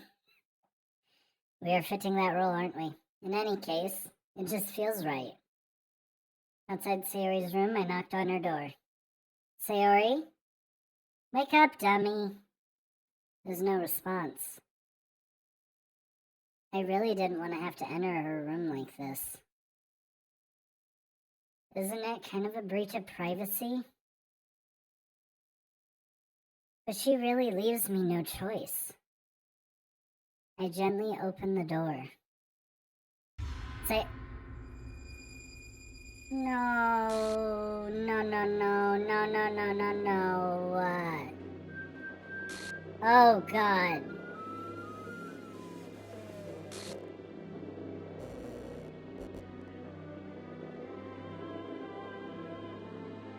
An exception has occurred. Huh? What the hell? What the hell? Is this a nightmare? It better be. This isn't real. I hope not. There's no way this can be real. I really hope not. Sayori wouldn't do this. Everything was normal up until a few days ago. That's why I can't believe that what my eyes are showing me. I suppressed the urge to vomit. Just yesterday, I told Sayori I would be there for her. I told her I know what's best for her and that everything will be okay. Then why? Why would she do this? How could I be so helpless? What did I do wrong? Confessing to her. I shouldn't have confessed to her. That's not what Sayori needed at all. She even told me how painful it is for others to care about her. Yes, she warned us about that several times. Then why did I confess to her and make her feel even worse? Why was I so selfish? This is my fault. My swarming thoughts keep telling me everything I could have done to prevent this. If I just spent more time with her, walked her to school, and remained friends with her like I always had been, then I could have prevented this. I know I could have prevented this. Screw the literature club. Screw the festival. I just lost my best friend. Someone I grew up with. She's gone forever now. Nothing I do can bring her back. This isn't some game where I can reset and try something different. I had only one chance, and I wasn't careful enough. And I'll carry this guilt with me until I die. Nothing in my life is worth more than hers. But I still couldn't do what she needed from me. And now, I can never take it back. Never, never, never, never. Well, okay, fine, I'll take the hint. Good thing we saved for this decision.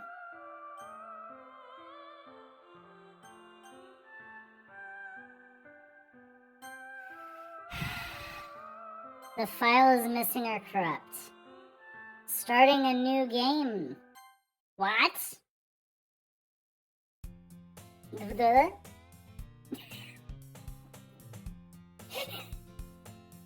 What is going? Huh? Why am I seeing gibberish? I see an annoying girl running toward me from the distance, waving her arms in the air like she's totally oblivious to any attention she might draw to herself.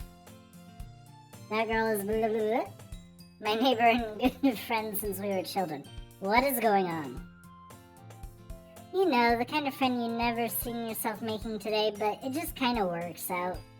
Because you've known each other for so long. We used to walk to school together on days like this, but starting around high school, she would oversleep more and more frequently, and I would get tired of waiting up. But if she's going to chase after me like this, I almost feel better off running away. However, I just sigh and idle in front of the crosswalk and let blah, blah, blah, catch up to me. Blah, blah, blah.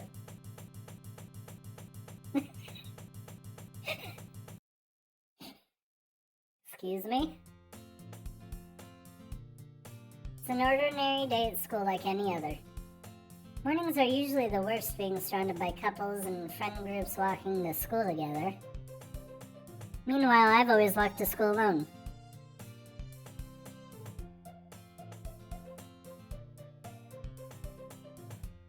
I didn't know I could get whiplash in 5 seconds just like that. I also tell myself it's about time I meet some girls or something like that. Okay. I don't even think we know what we're thinking at this point. But I have no motivation to join any clubs. I'm perfectly content just getting by on the average while spending my free time on games and anime. There's always the anime club, but it's not like there'd be any girls in it anyway. Well, if you're gonna be that picky, my dude. The school day is as ordinary as ever, and it's over before I know it. After I pack up my things, I stare blankly at the wall, looking for an ounce of motivation. Clubs. We are cavemen and cannot think anymore. There really aren't any that interest me. Besides, most of them would probably be way too demanding on me for what to want to deal with anyway. I guess I have no choice but to start with the anime club. Sid? Monica? How dare you pixelate in front of me? What were you thinking? Oh my goodness, I totally didn't expect to see you here. It's been a while, right? Yeah, it has. Monica smiles sweetly. We do know each other well. We rarely talk, but we were in the same class last year.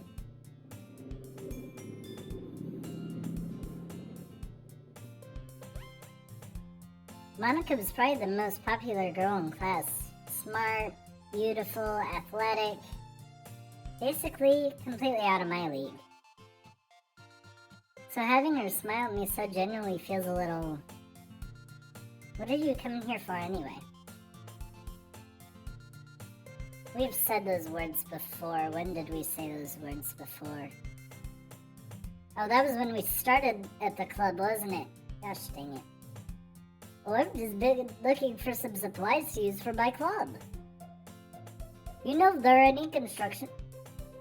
Do you know if there's any construction paper in here? Or markers?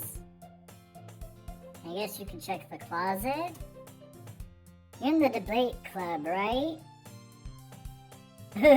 About that. I actually quit the debate club. Really? You quit? Yeah. To be honest, I can't stand all the politics around the major clubs. It feels like nothing but arguing about the budget and publicity and how to prepare for events. I'd much rather take something I personally enjoy and make something special out of it. In that case, what club did you decide to join then? Actually, I'm starting a new one. A literature club. The heck? What was that? Literature, you say? That sounds kinda dull. How many members do you have so far? It's kind of embarrassing, but there are only 3 of us so far. Only 3 of you say. That is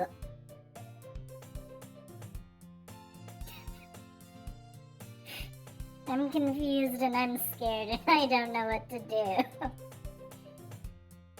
It's really hard to find new members for something that sounds so boring.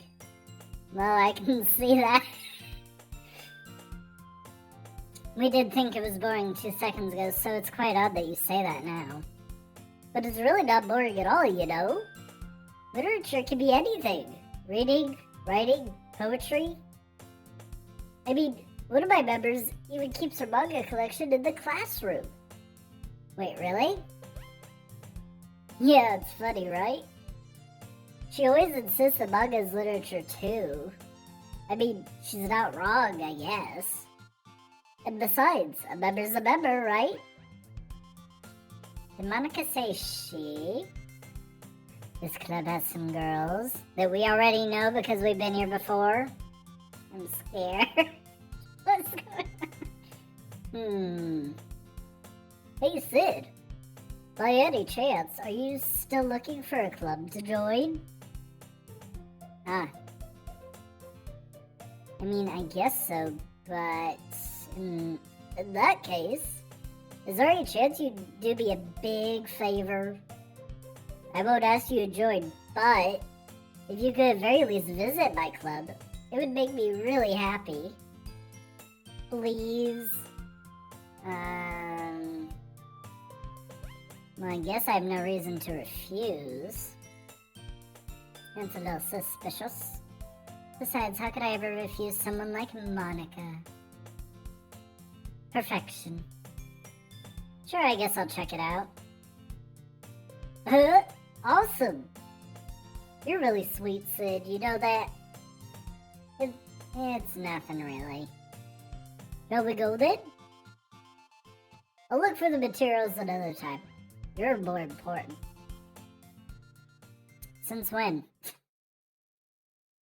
And thus, today marks the day I sold my soul to Monica and her irresistible smile. Green Wild Bees, thank you for following. I dejectedly follow Monica across the school and upstairs, a section of the school I rarely visit. Monica, full of energy, swings open the classroom door. Yay, we have music back. I'm back! And I brought a guest with me! Hey there. Eh? A guest? Seriously, you brought a boy? Way to kill the atmosphere. Don't be mean, Natsuki. But anyway, welcome to the club, Sid. Well, all words escape me in this situation, as they should.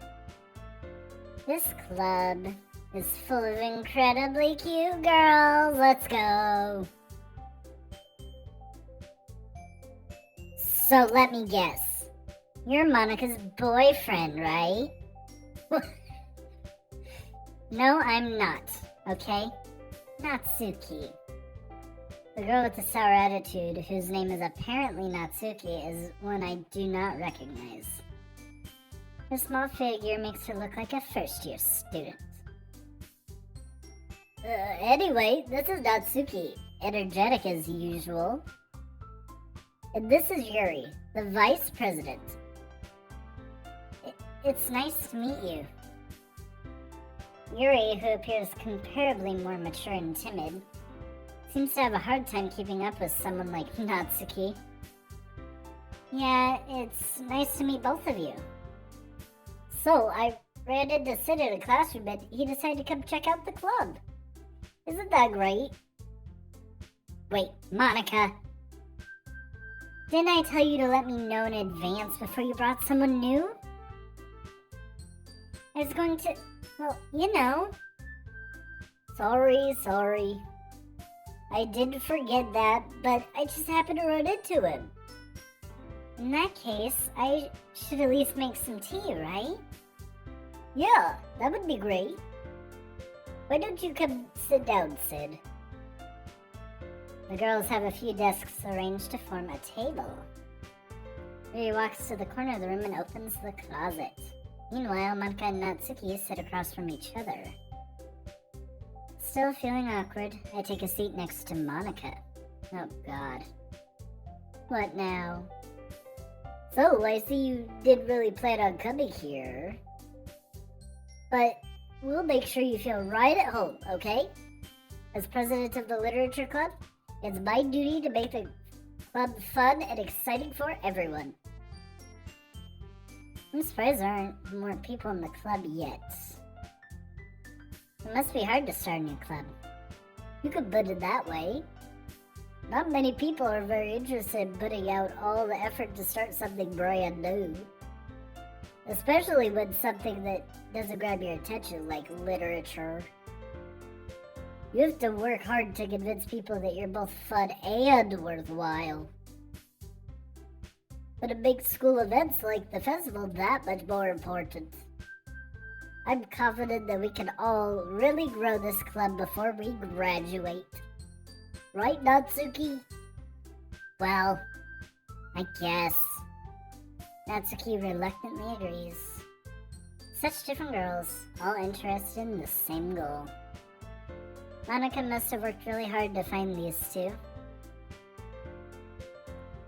Yuri returns to the table carrying a tea set. What happened to Sayori? I know we've gotten far into this for me to ask that now, but what the heck is going on? She carefully places a teacup in front of each of us before setting down the teapot in the middle. You keep a whole tea set in the classroom? Don't worry, the teachers gave us permission. After all, doesn't a hot cup of tea help you enjoy a good book? I guess. Don't let yourself get intimidated. Yuri's just trying to impress you. That's not... Insulted, Yuri looks away. I meant that, you know. I believe you. Well, tea and reading might not be a pastime for me, but I at least enjoy tea. I'm glad. Yuri faintly smiles to herself in relief. So, Sid, what kind of things do you like to read? Well, considering how little I've read these past few years, I don't really have a good way of answering that. Manga. I mutter quietly to myself, half joking. Natsuki's head suddenly perks up. It looks like she wants to say something, but she keeps quiet. Not much of a reader, I guess. Well, that can change. What am I saying? I spoke without thinking after seeing your sad smile. Anyway, what about you, Yuri? Well, let's see. Yuri traces the rim of her teacup with her finger. My favorites are usually novels that build deep and complex fantasy worlds. The level of creativity and craftsmanship behind them is amazing to me. And telling a good story in such a foreign world is equally impressive. Yuri goes on, clearly passionate about her reading. She seems so reserved and timid since the moment I walked in, but it's obvious by the way her eyes light up that she finds her comfort in the world of books, not people. But, you know, I like a lot of things. Stories with deep psychological elements usually immerse me as well. Isn't it amazing how a writer can so deliberately take advantage of your own lack of imagination to completely throw you for a loop? Anyway, I've been reading a lot of horror lately. I read a horror book once. I desperately grasped something I can relate to at the minimal level. At this rate, Yuri might as well be having a conversation with a rock. I'd expect that from you, Yuri. It suits your personality. Oh, is that so? Really? If a story makes me think or takes me to another world, then I really can't put it down. Surreal horror is often very successful at changing the way you look at the world, if only for a brief moment. I hate horror. Oh? Why is that? Well, just... Natsuki's eyes dart to me for a split second. Never mind. That's right, you usually like to write about cute things, don't you, Natsuki? What? What gives you that idea? You left a piece of scrap paper behind last club meeting. It looked like you were working on a poem called Don't Say It Out Loud, and give that back. Fine. Natsuki, you write your own poems? Huh? Well, I guess sometimes. Why do you care? I think that's impressive. Why don't you share them sometime? No! Natsuki averts her eyes. You wouldn't like them. Not a very confident writer yet? I understand how Natsuki feels. Sharing that level of writing takes more than just confidence. The truest form of writing is writing to oneself. You must be willing to open up to your readers, exposing your vulnerabilities, and showing even the deepest reaches of your heart. Do you have writing experience too, Yuri? Maybe if you share some of your work, you could set an example and help Natsuki feel comfortable enough to share hers. I guess it's the same for Yuri then. Nice. We all sit in silence for a moment. Hey, I got an idea. How about this? Natsuki and Yuri look quizzically at Monika. Let's all go home and write a poem of our own. Then, next time we meet, we'll all share them with each other. That way, everyone is even. I thought it was a good idea. Well, I think you're right, Monika. We should probably start finding activities for all of us to participate in together. I did decide to take on the responsibility of vice president after all. I need to do my best to nurture the club as well as its members. Besides, now that we have a new member, it seems like a good step for us to take. If there's one thing I know, it's that we have not become that member yet, but we will see. Do you agree as well, Sid? Well, we'll see. Hold on, there's still one problem that I just mentioned. What's that? Now that we've reached the most important topic, I'd bluntly come forth with what's been on my mind the entire time. I never said I would join this club. Monika may have convinced me to stop by, but I never made any decision. I still have other clubs to look at, and, I lose my train of thought. All three girls stare back at me with dejected eyes. But, I'm sorry, I thought... Huh? The girls exchange glances before Monika turns back to me. I guess I need to tell you the truth, Sid. The thing is, we don't have enough members yet to form an official club. We need 4. And I've been trying really hard to find new members. And if we don't find one more before the festival, I'm defenseless against these girls. How am I supposed to make a clear-headed decision when it's like this? I would feel terrible for letting everyone down in this situation. And besides, the club itself seems pretty relaxed. Okay. So writing poems is the price I need to pay in order to spend every day with these beautiful girls. Right. Okay, I've decided then. I'll join the literature club. One by one, the girls' eyes light up. Oh my goodness, really? Do you really mean that, Sid? Yeah? It could be fun, right? You really did scare me for a moment. I just thought to check something. Gosh dang you, game. You got rid of all of our saves. Gosh dang it.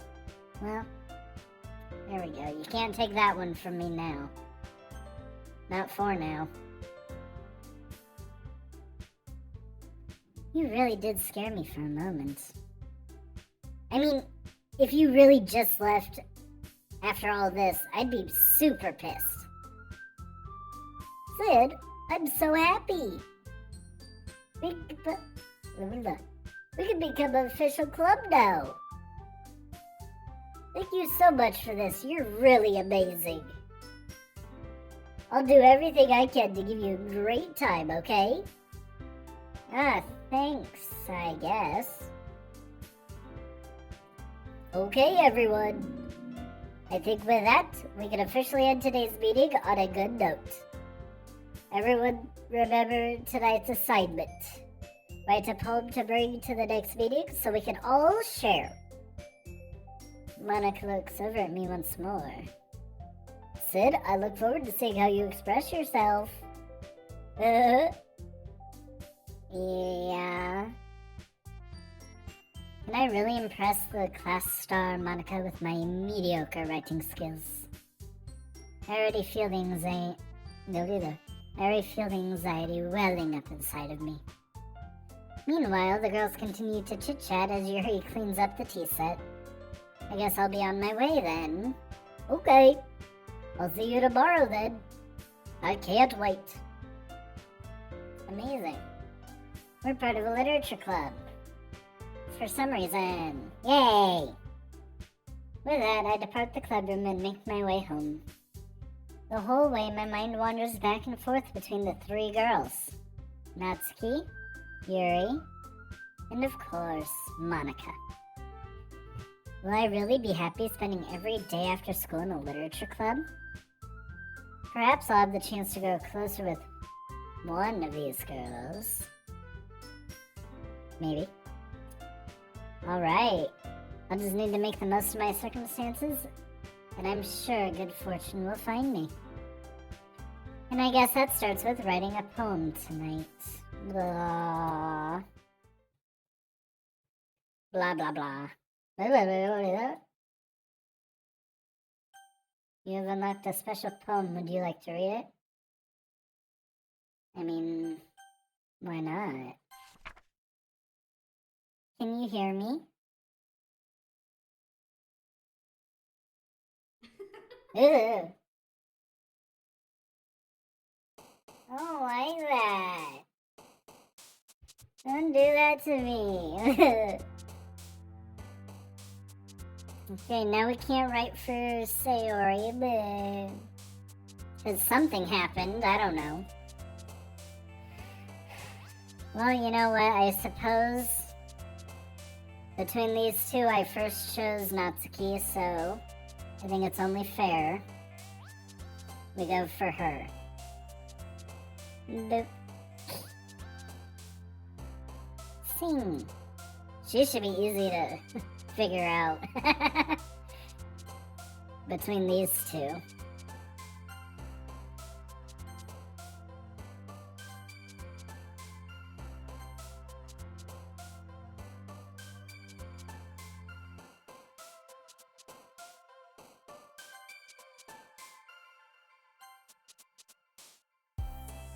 Floor. Ooh. It's still... Okay, that's weird. Tenacious, lucky... Pout, definitely her. She pouts all the time. Poof. Socks. Blanket. Fireworks?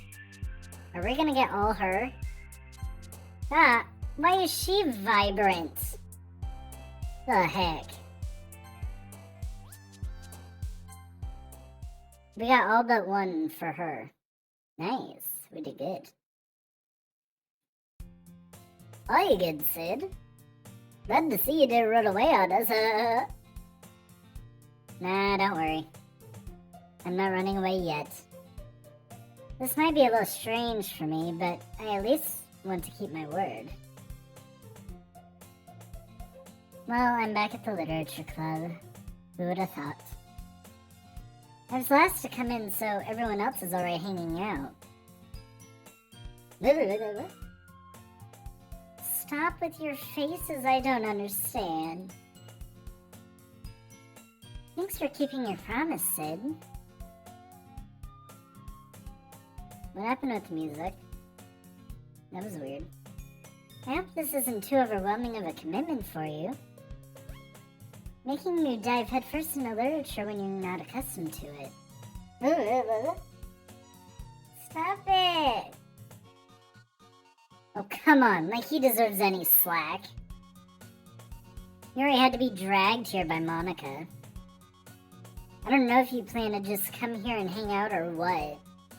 But if you don't take us seriously, then you won't see the end of it. Monica, I can't read it. Get out of the way. Gosh dang it. I think I know it says it. Natsuki certainly has a big mouth for someone who keeps her manga collection in the club room. Natsuki finds herself stuck between saying Monica and manga. I also just realized why is everything slightly tilted weird? Don't... Manga is literature. Swiftly defeated, Natsuki plops back into her seat. I'm sorry, Sid. We'll make sure to put your comfort first, okay? Yuri shoots Natsuki with a disappointed glance. Wow. Anyway, now that you're in the club and all, perhaps you might have an interest in picking up a book to read? Well, I can't really say no either way. Like you said, I am in the club now. Music, why are you going weird on me? So it only feels right for me to do something like that if you ask. Wait, I didn't mean it like that. If you don't really want to, then forget I said anything, I guess. No, it's not like that, Yuri. I want to try to be part of the club. So even if I don't read often, I'd be happy to pick up a book if you wanted me to.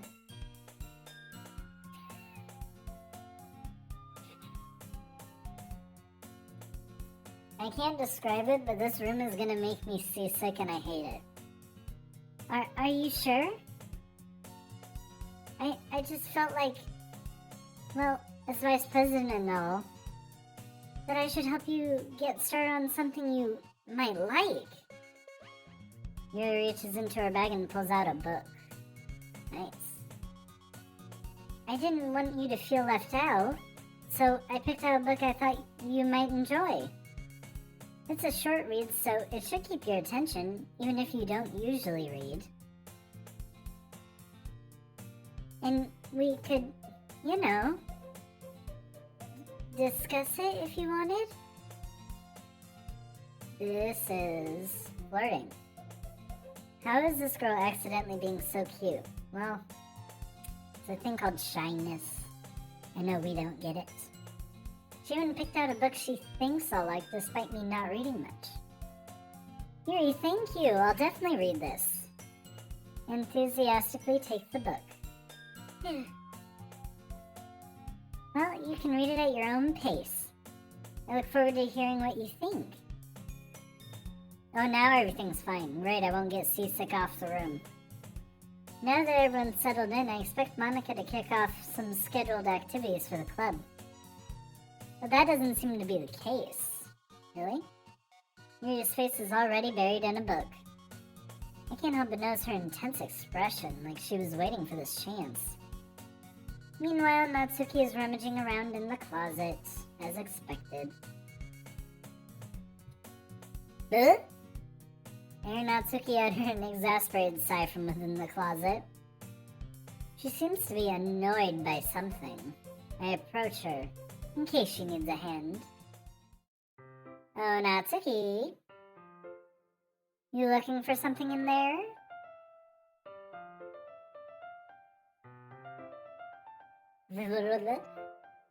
Fucking Monica! She never puts my stuff back in the right spot. What's the point in keeping the collection organized if someone else is just gonna mess it up?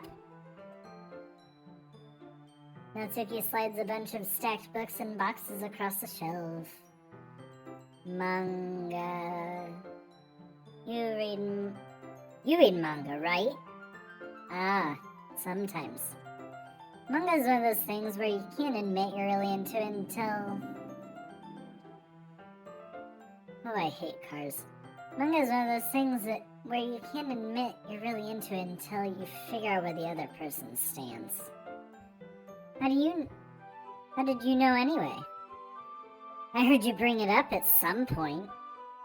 Besides, it's kind of written on your face. What's that supposed to mean? I see. There's a lone volume of manga amidst a stack of various books on the side of one of the shelves. Curious, I pulled it out of the stack. There it is! Natsuki snatches it out of my hand. She then turns to a box of manga and slips the volume right into the middle of the rest. Haha, much better. Seeing a box set with one book missing is probably the most irritating sight in the world. I know that feel. I get a closer look at the box set she's admiring. Parfait Girls? It's a series I've never heard of in my life. That probably means it's either way out of my demographic or simply terrible. If you're gonna judge, you can go do it through the glass on that door. She points to the classroom door. Hey, I wasn't judging anything. I didn't even say anything. It was a tone of your voice. But I'll tell you one thing, Sid. Consider... Don't... In fact... Natsuki pulls out the first poem of Natsuki pulls out the first volume of Parfait Girls from the box. I'm gonna show you exactly why. She shoves the book right into my hands. Ah. I stare at the cover. It features 4 girls in colorful attire, striking animated feminine poses. Where do I recognize that from? It's exceedingly moe. Don't just stand there. What? Natsuki grabs my arm and pulls me out of the closet. She then takes a seat against the wall beneath the windowsills. She pats on the ground next to her, signaling me to sit there. That's not like her at all. She hasn't smacked me yet. Wouldn't chairs be more comfortable? I take my seat. Chairs wouldn't work. We can't read at the same time like that. Why is that? I guess it's easier to be close together like this. Don't just say that. You'll make me feel weird about it. Natsuki crosses her arm and scooches an inch away from me. Well, in that case, we can just sit in chairs, huh, Natsuki? Sorry, I guess. I didn't exactly expect to be sitting this close to her either. Not that I can say it's a particularly bad thing. I open the book. It's only a few seconds before Natsuki once again inches closer, reclaiming the additional space, while she hopes I won't notice, even though I totally just did. Right. I can feel her peering over my shoulder, much more eager to begin reading than I am. Wow, how long has it been since I read the beginning? You don't go back and flip through the older volumes every now and again? Not really. Maybe sometimes after I've already finished the series. Hey, are you paying attention? Maybe not.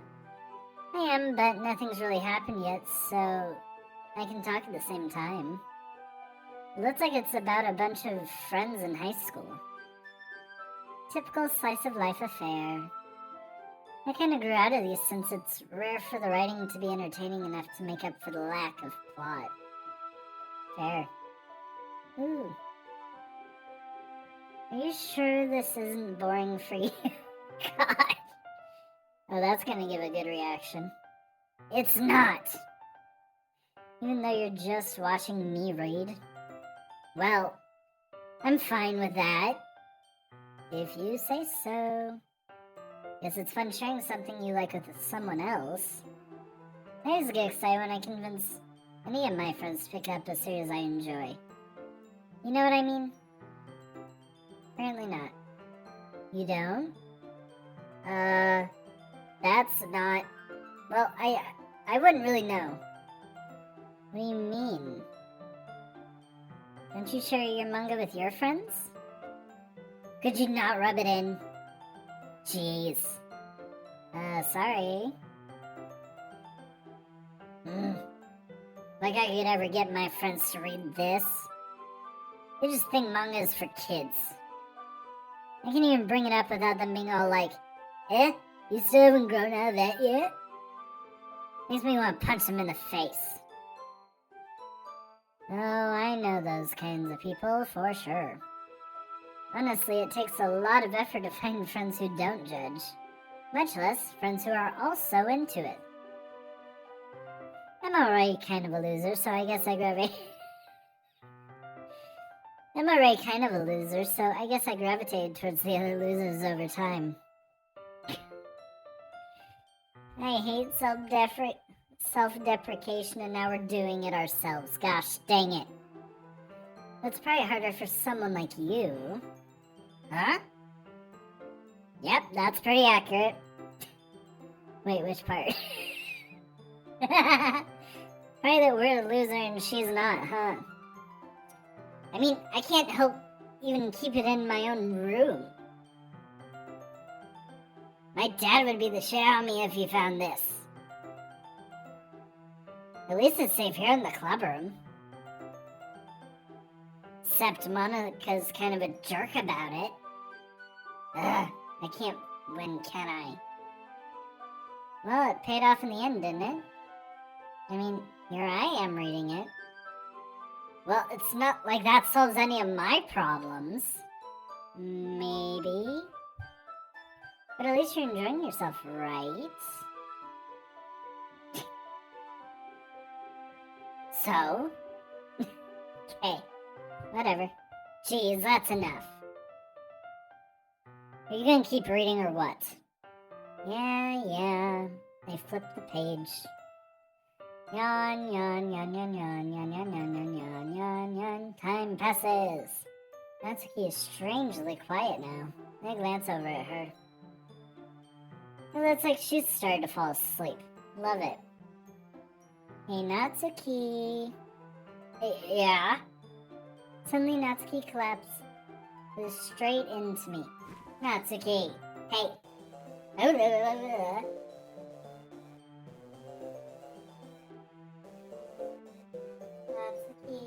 squid. Monica. Hello. What's going on? Oh, geez. Natsuki, are you okay? Here. Monica reaches into her bag and pulls out some kind of protein bar. I don't think a protein bar is gonna fix whatever the heck just happened. She throws it in Natsuki's direction. Natsuki's eyes suddenly light up again. She snatches the bar from the floor and immediately tears off the wrapper. I told you not to give She doesn't even finish her sentence before stuffing it in her mouth. Don't worry, Sid. She's fine. It just happens every now and again. She just gets possessed every now and again. Good to know, good to know. That's why I always keep a snack in my bag for her. Anyway, why don't you all share poems now? Okay, we're just gonna gloss over her being possessed. Sounds great, sounds great. Well, let's start with Natsuki then. I told Natsuki I was interested in her poems yesterday. It's probably only fair if I shared mine with her first. Fair, fair. Okay, well, let's start with the things I don't like. First of all, Natsuki rereads my poem. So in other words, she likes it. Never mind, I don't feel like giving you my opinion. That's what the point of share. Then what's the point of Excuse me. Then what's the point of sharing in the first place? I wrote this when I could have been doing other things. In fact, remember how I said I wanted to read your poems? That's why I had mine when writing this. I want to help you feel comfortable enough to share yours. Like Monica said. Ugh. Well, I would be more comfortable sharing my poems if yours was really bad. You were supposed to show me some dumb poem and make me go, ha! Well, it's not that great, but let me show you what real literature looks like. And you went and ruined it. I hope you're happy. So in other words, you're saying you liked it. Ugh. Now, Natsuki's retort gets caught in her throat.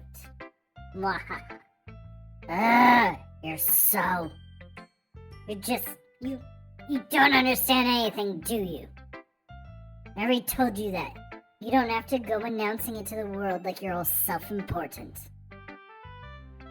Pretty sure you never actually said that. I say that mostly to myself. Yeah, probably for the best, otherwise she'll snap.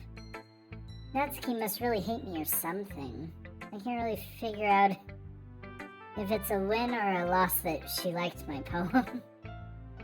In any case, you still need to show me yours, right? Fine, I guess. Only because Monica will make me if I don't. Eagles can fly. Monkeys can climb. Crickets can leap. Horses can race. Owls can seek. Cheetahs can run. Eagles can fly. People can try. But that's about it. Yeah. I told you weren't gonna like it. I like it. What? Just be honest. I am. Why are you so convinced I wouldn't like it? Well, because everyone in high school thinks that writing has to be all sophisticated and stuff. So people don't even take my writing seriously. But isn't the point of poems... But isn't the point of poems for people to express themselves? Your writing style wouldn't make your message any less valid. Yes, exactly. I like when it's easy to read, but hit you hard.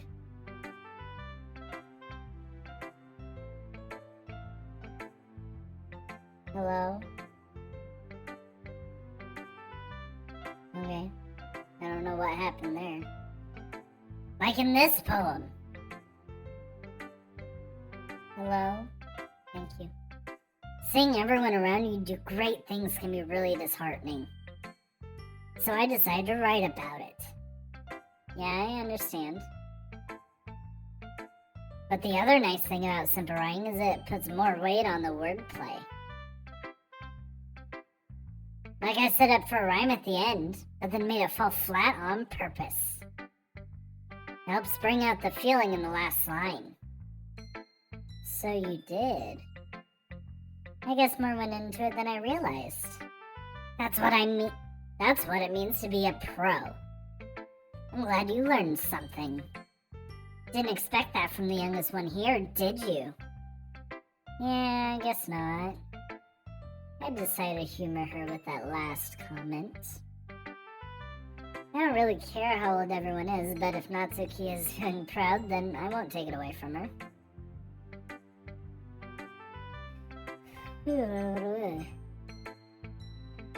Is this all the same as last time? The skip option is available now. What does that do? Uh-oh. Oh, don't break game, please.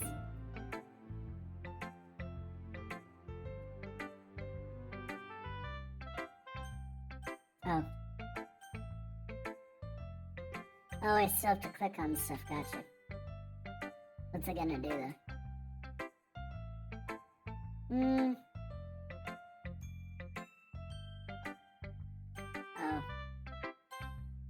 Oh, there we go. That works, I guess.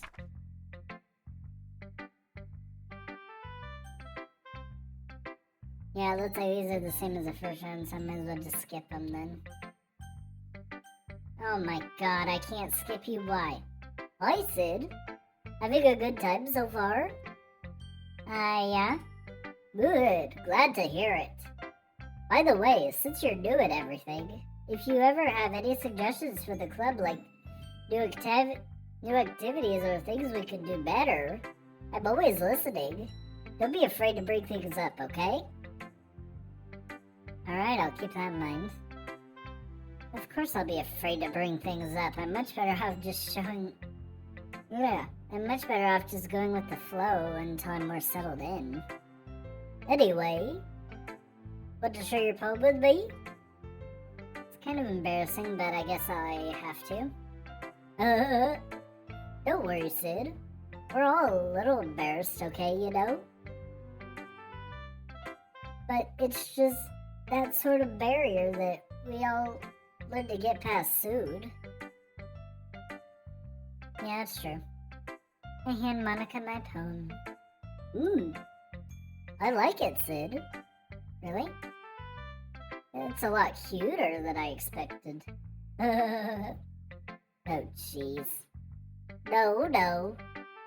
It kind of makes me think of something Natsuki would write. And she's a good writer, too. So take that as a compliment. You say so.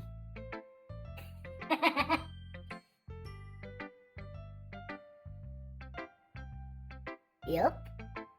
If you're interested in Natsuki, then always keep a stack on you. If I'm interested in Natsuki, and what would you mean by that? He'll cling to you like a puppy. Natsuki's dad doesn't give her lunch money or leave her any food in the house, so she's in a fussy mood pretty often. Oh, that's sad. But sometimes she just loses all her strength and shuts down. Like earlier. This is just a guess, but I think she's so small because her malnutrition is interfering with her adolescent growth. But hey, some guys are into But hey, some guys into... But hey, some guys are into petite girls too, you know. Sorry, just trying to look at the bright side. Anyway, you want to read my poem now? Don't worry, I'm not very good. You sound pretty confident for someone who claims to not be very good. Well, that's because I have to sound confident. That doesn't mean I always feel that way, you know. I see. Well, Well, let's read it then. Whole lid wall. But he wasn't looking at me. Confused, I frantically glance at my surroundings. But my bird eyes can no longer see color. Are there others in this room? Are they talking? Or are they simply poems on flat sheets of paper? The sound of frantic scrawling playing tricks on my ears. The room begins to crinkle, closing in on me. The air I breathe dissipates before it reaches my lungs. I panic. There must be a way out. It's right there. He's right there. Swallowing my fears, I brandish my pen. That was different from before. So, what do you think? It's very free form, if that's what you want to call it. Sorry, I'm not really the right person to ask for feedback exactly. It's okay. Yeah, that kind of style has gotten pretty popular nowadays. That is, a lot of poems have been putting emphasis on the timing between words and lines. When people performed out loud, it can be quite powerful. What was the inspiration behind that one? Oh, well, I'm not sure if I know how to put it. I guess you could say I've had some kind of epiphany recently. We are skipping because it gives me the option. Phew. Guess that's everyone. I glance around the room. That was a little more stressful than I anticipated. It's as if everyone is judging me for my mediocre writing abilities. Oh god, the music's going all funky again. Even if they're just being nice, there's no way my poems can stand up to theirs. This is a literature club after all. I sigh. I guess that's what I ended up getting myself into. Across the room, Monika's writing something in her notebook. My eyes land on Yuri and Natsuki.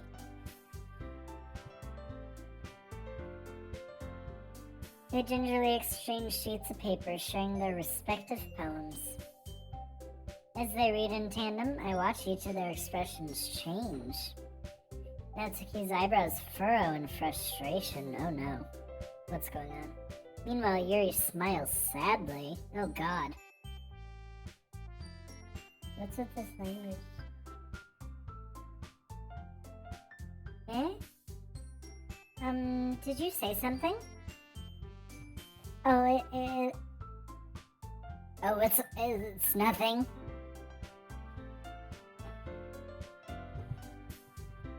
Natsuki dismissively returns the poem to the desk with one hand. I guess you could say it's fancy. Thanks. Yours is cute.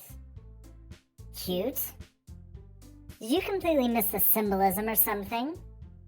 It's clearly about the feeling of giving up. How can that be cute? I know that. I just meant the language, I guess. I was trying to say something nice. Eh? You mean you have to try that hard to come up with something nice to say? Thanks, but it really doesn't come out that nice at all. Well, I do have a couple suggestions.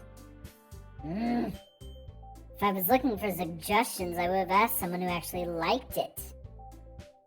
Which people did, by the way. Monika liked it, and Sid did too. So based on that, I'll gladly give you some suggestions of my own. First of all, excuse me. I appreciate the offer, but I spent a long time establishing my writing style. I don't expect it to change anytime soon. Unless, of course, I come across something particularly inspiring. Which I haven't yet. Ugh. And Sid liked my poem too, you know. He even told me he was impressed by it. Natsuki suddenly stands up. Oh god. Oh? I didn't realize you were so invested in trying to impress our new member, Yuri. Huh? That's not what I... You're just... Yuri stands up as well. Maybe you're just jealous that Sid appreciates my advice more than he appreciates yours. Huh? And how do you know that he didn't appreciate my advice more? Are you that full of yourself? No. If I was full of myself, I would deliberately go out of my way and make everything I do overly cutesy. Ugh. Well, you know what? I wasn't the one whose boobs magically grew a size bigger as soon as Sid started showing up. Natsuki? Oh my lord, what is going? We've gone through this before. Natsuki, that's a little... This doesn't involve you. Taking out your own insecurities on others like that...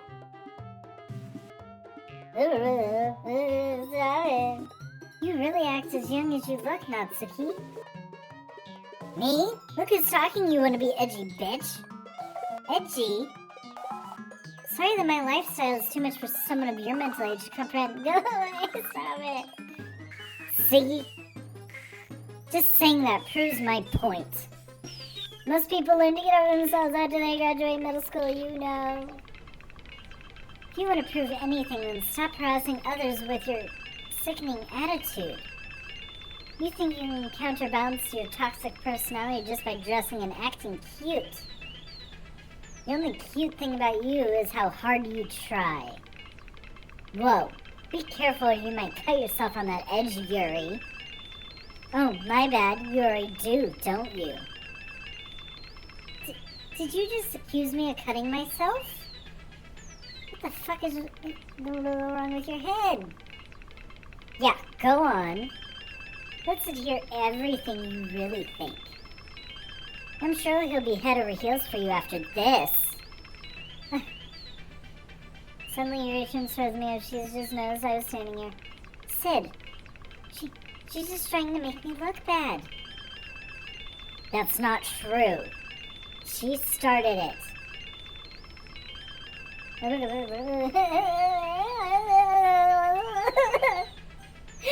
like it. Just make it go away. Go away. Go away. What are you doing here? Get out.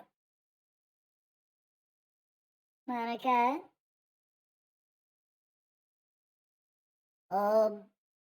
Hey Sid. Why don't we step outside for a little bit? Okay? Monica, what's going on? Stop it. Sorry about that. They really should have tried to get you involved. It's probably better for us to stay out of this. We'll go back inside once they're done yelling. Some president I am, right? I can't even confront my own club members properly. I just wish I was able to be a little more assertive sometimes. But I never have it in me to put my foot down against others. You understand, right? Anyway, if it makes you want to spend less time with the others, then that's fine. I'd be happy to spend time with you instead. Monica. You're being... Suddenly Natsuki runs out of the classroom. Frustrated, I see. She quickly runs away. Oh dear. Well, it looks like they're done. Great. I didn't mean it. I didn't mean it. I didn't mean it. Yuri's rocking back and forth in her desk with her palms on her forehead. Oh no, what did you do? Yuri? I didn't mean it. I believe you. I have no idea what you might have said to Natsuki.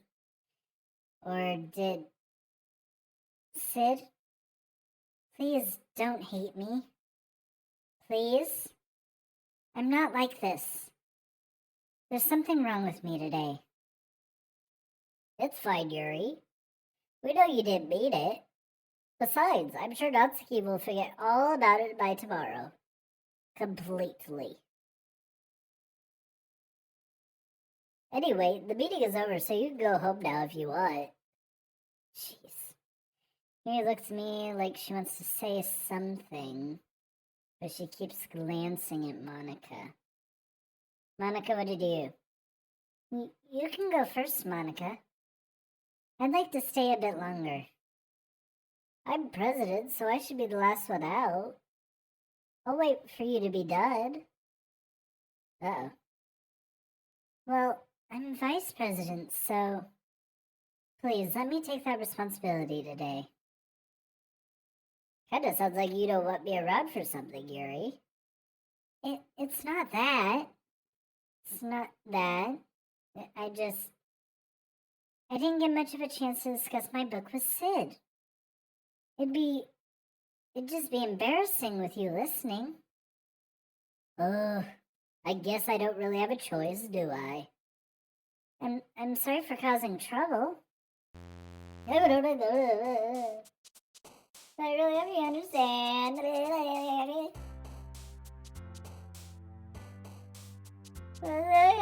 don't like it. Oh no. I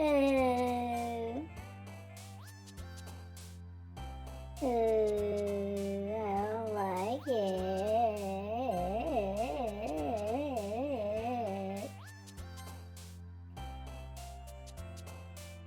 What's going on? Why did everything suddenly end? I would like to know. Then again, let's stay out of that as much as possible. Holy. Fireflies. Vibrant, the motherfucker. Why you? Why do you get the vibrant? Lordy.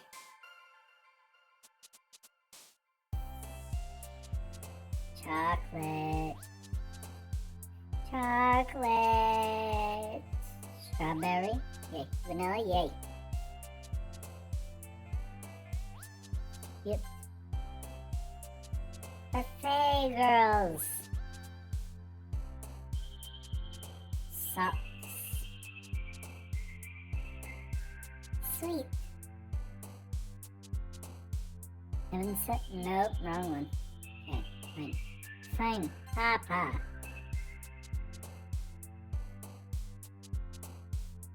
Dazzle. Sure.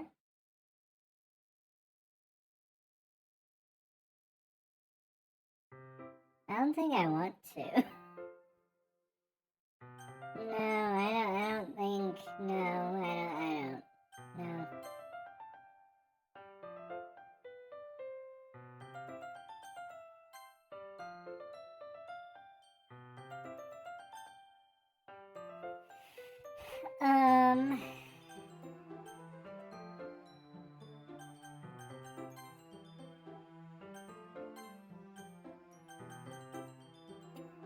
I think that's where we'll end for today. For that.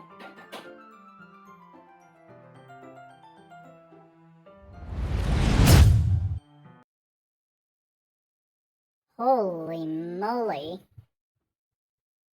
I don't know what's going on here. I was told this is supposed to be a nice dating game. What is going on? We finally got a girlfriend, and then the next day, I don't like it. It's scary. What's going on?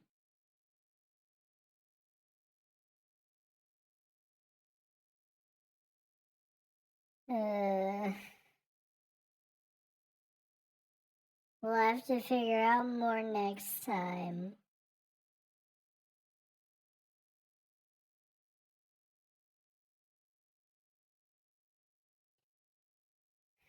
Anyway, I hope you all enjoyed. That was a little more intense than I was thinking it would be. Oh my lord. That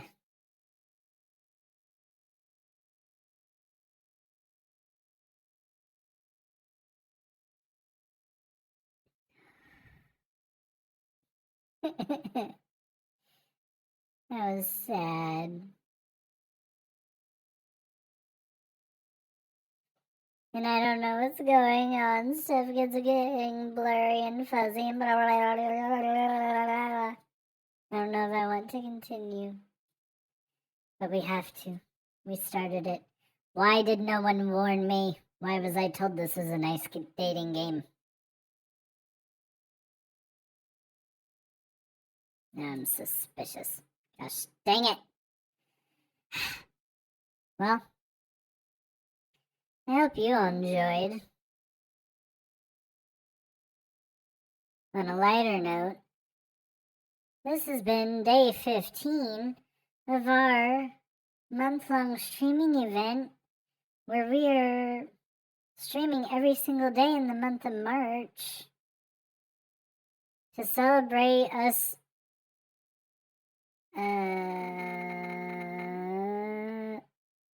the first time we went live was around last March. So we've been doing this for about a year now. Yay! We are halfway through the month now. Yay! Holy.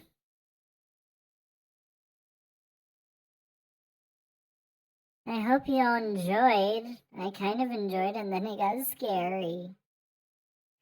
Hopefully we can enjoy it again. If you all come back for next time, I would appreciate it. And also, I have 5 other counterparts on this channel that help with this daily streaming. So you guys won't see me for a little bit. I don't know, probably nearly a week. We'll see. We'll see. It depends. I'm scared. I don't like it. I hope you all enjoyed. If you guys want to come back, you can come see what they stream as well.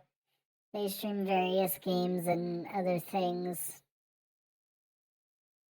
Last time we were here, we had to do a boring quiz. Hopefully we don't have to do that often. Anyway, I do hope you guys enjoyed.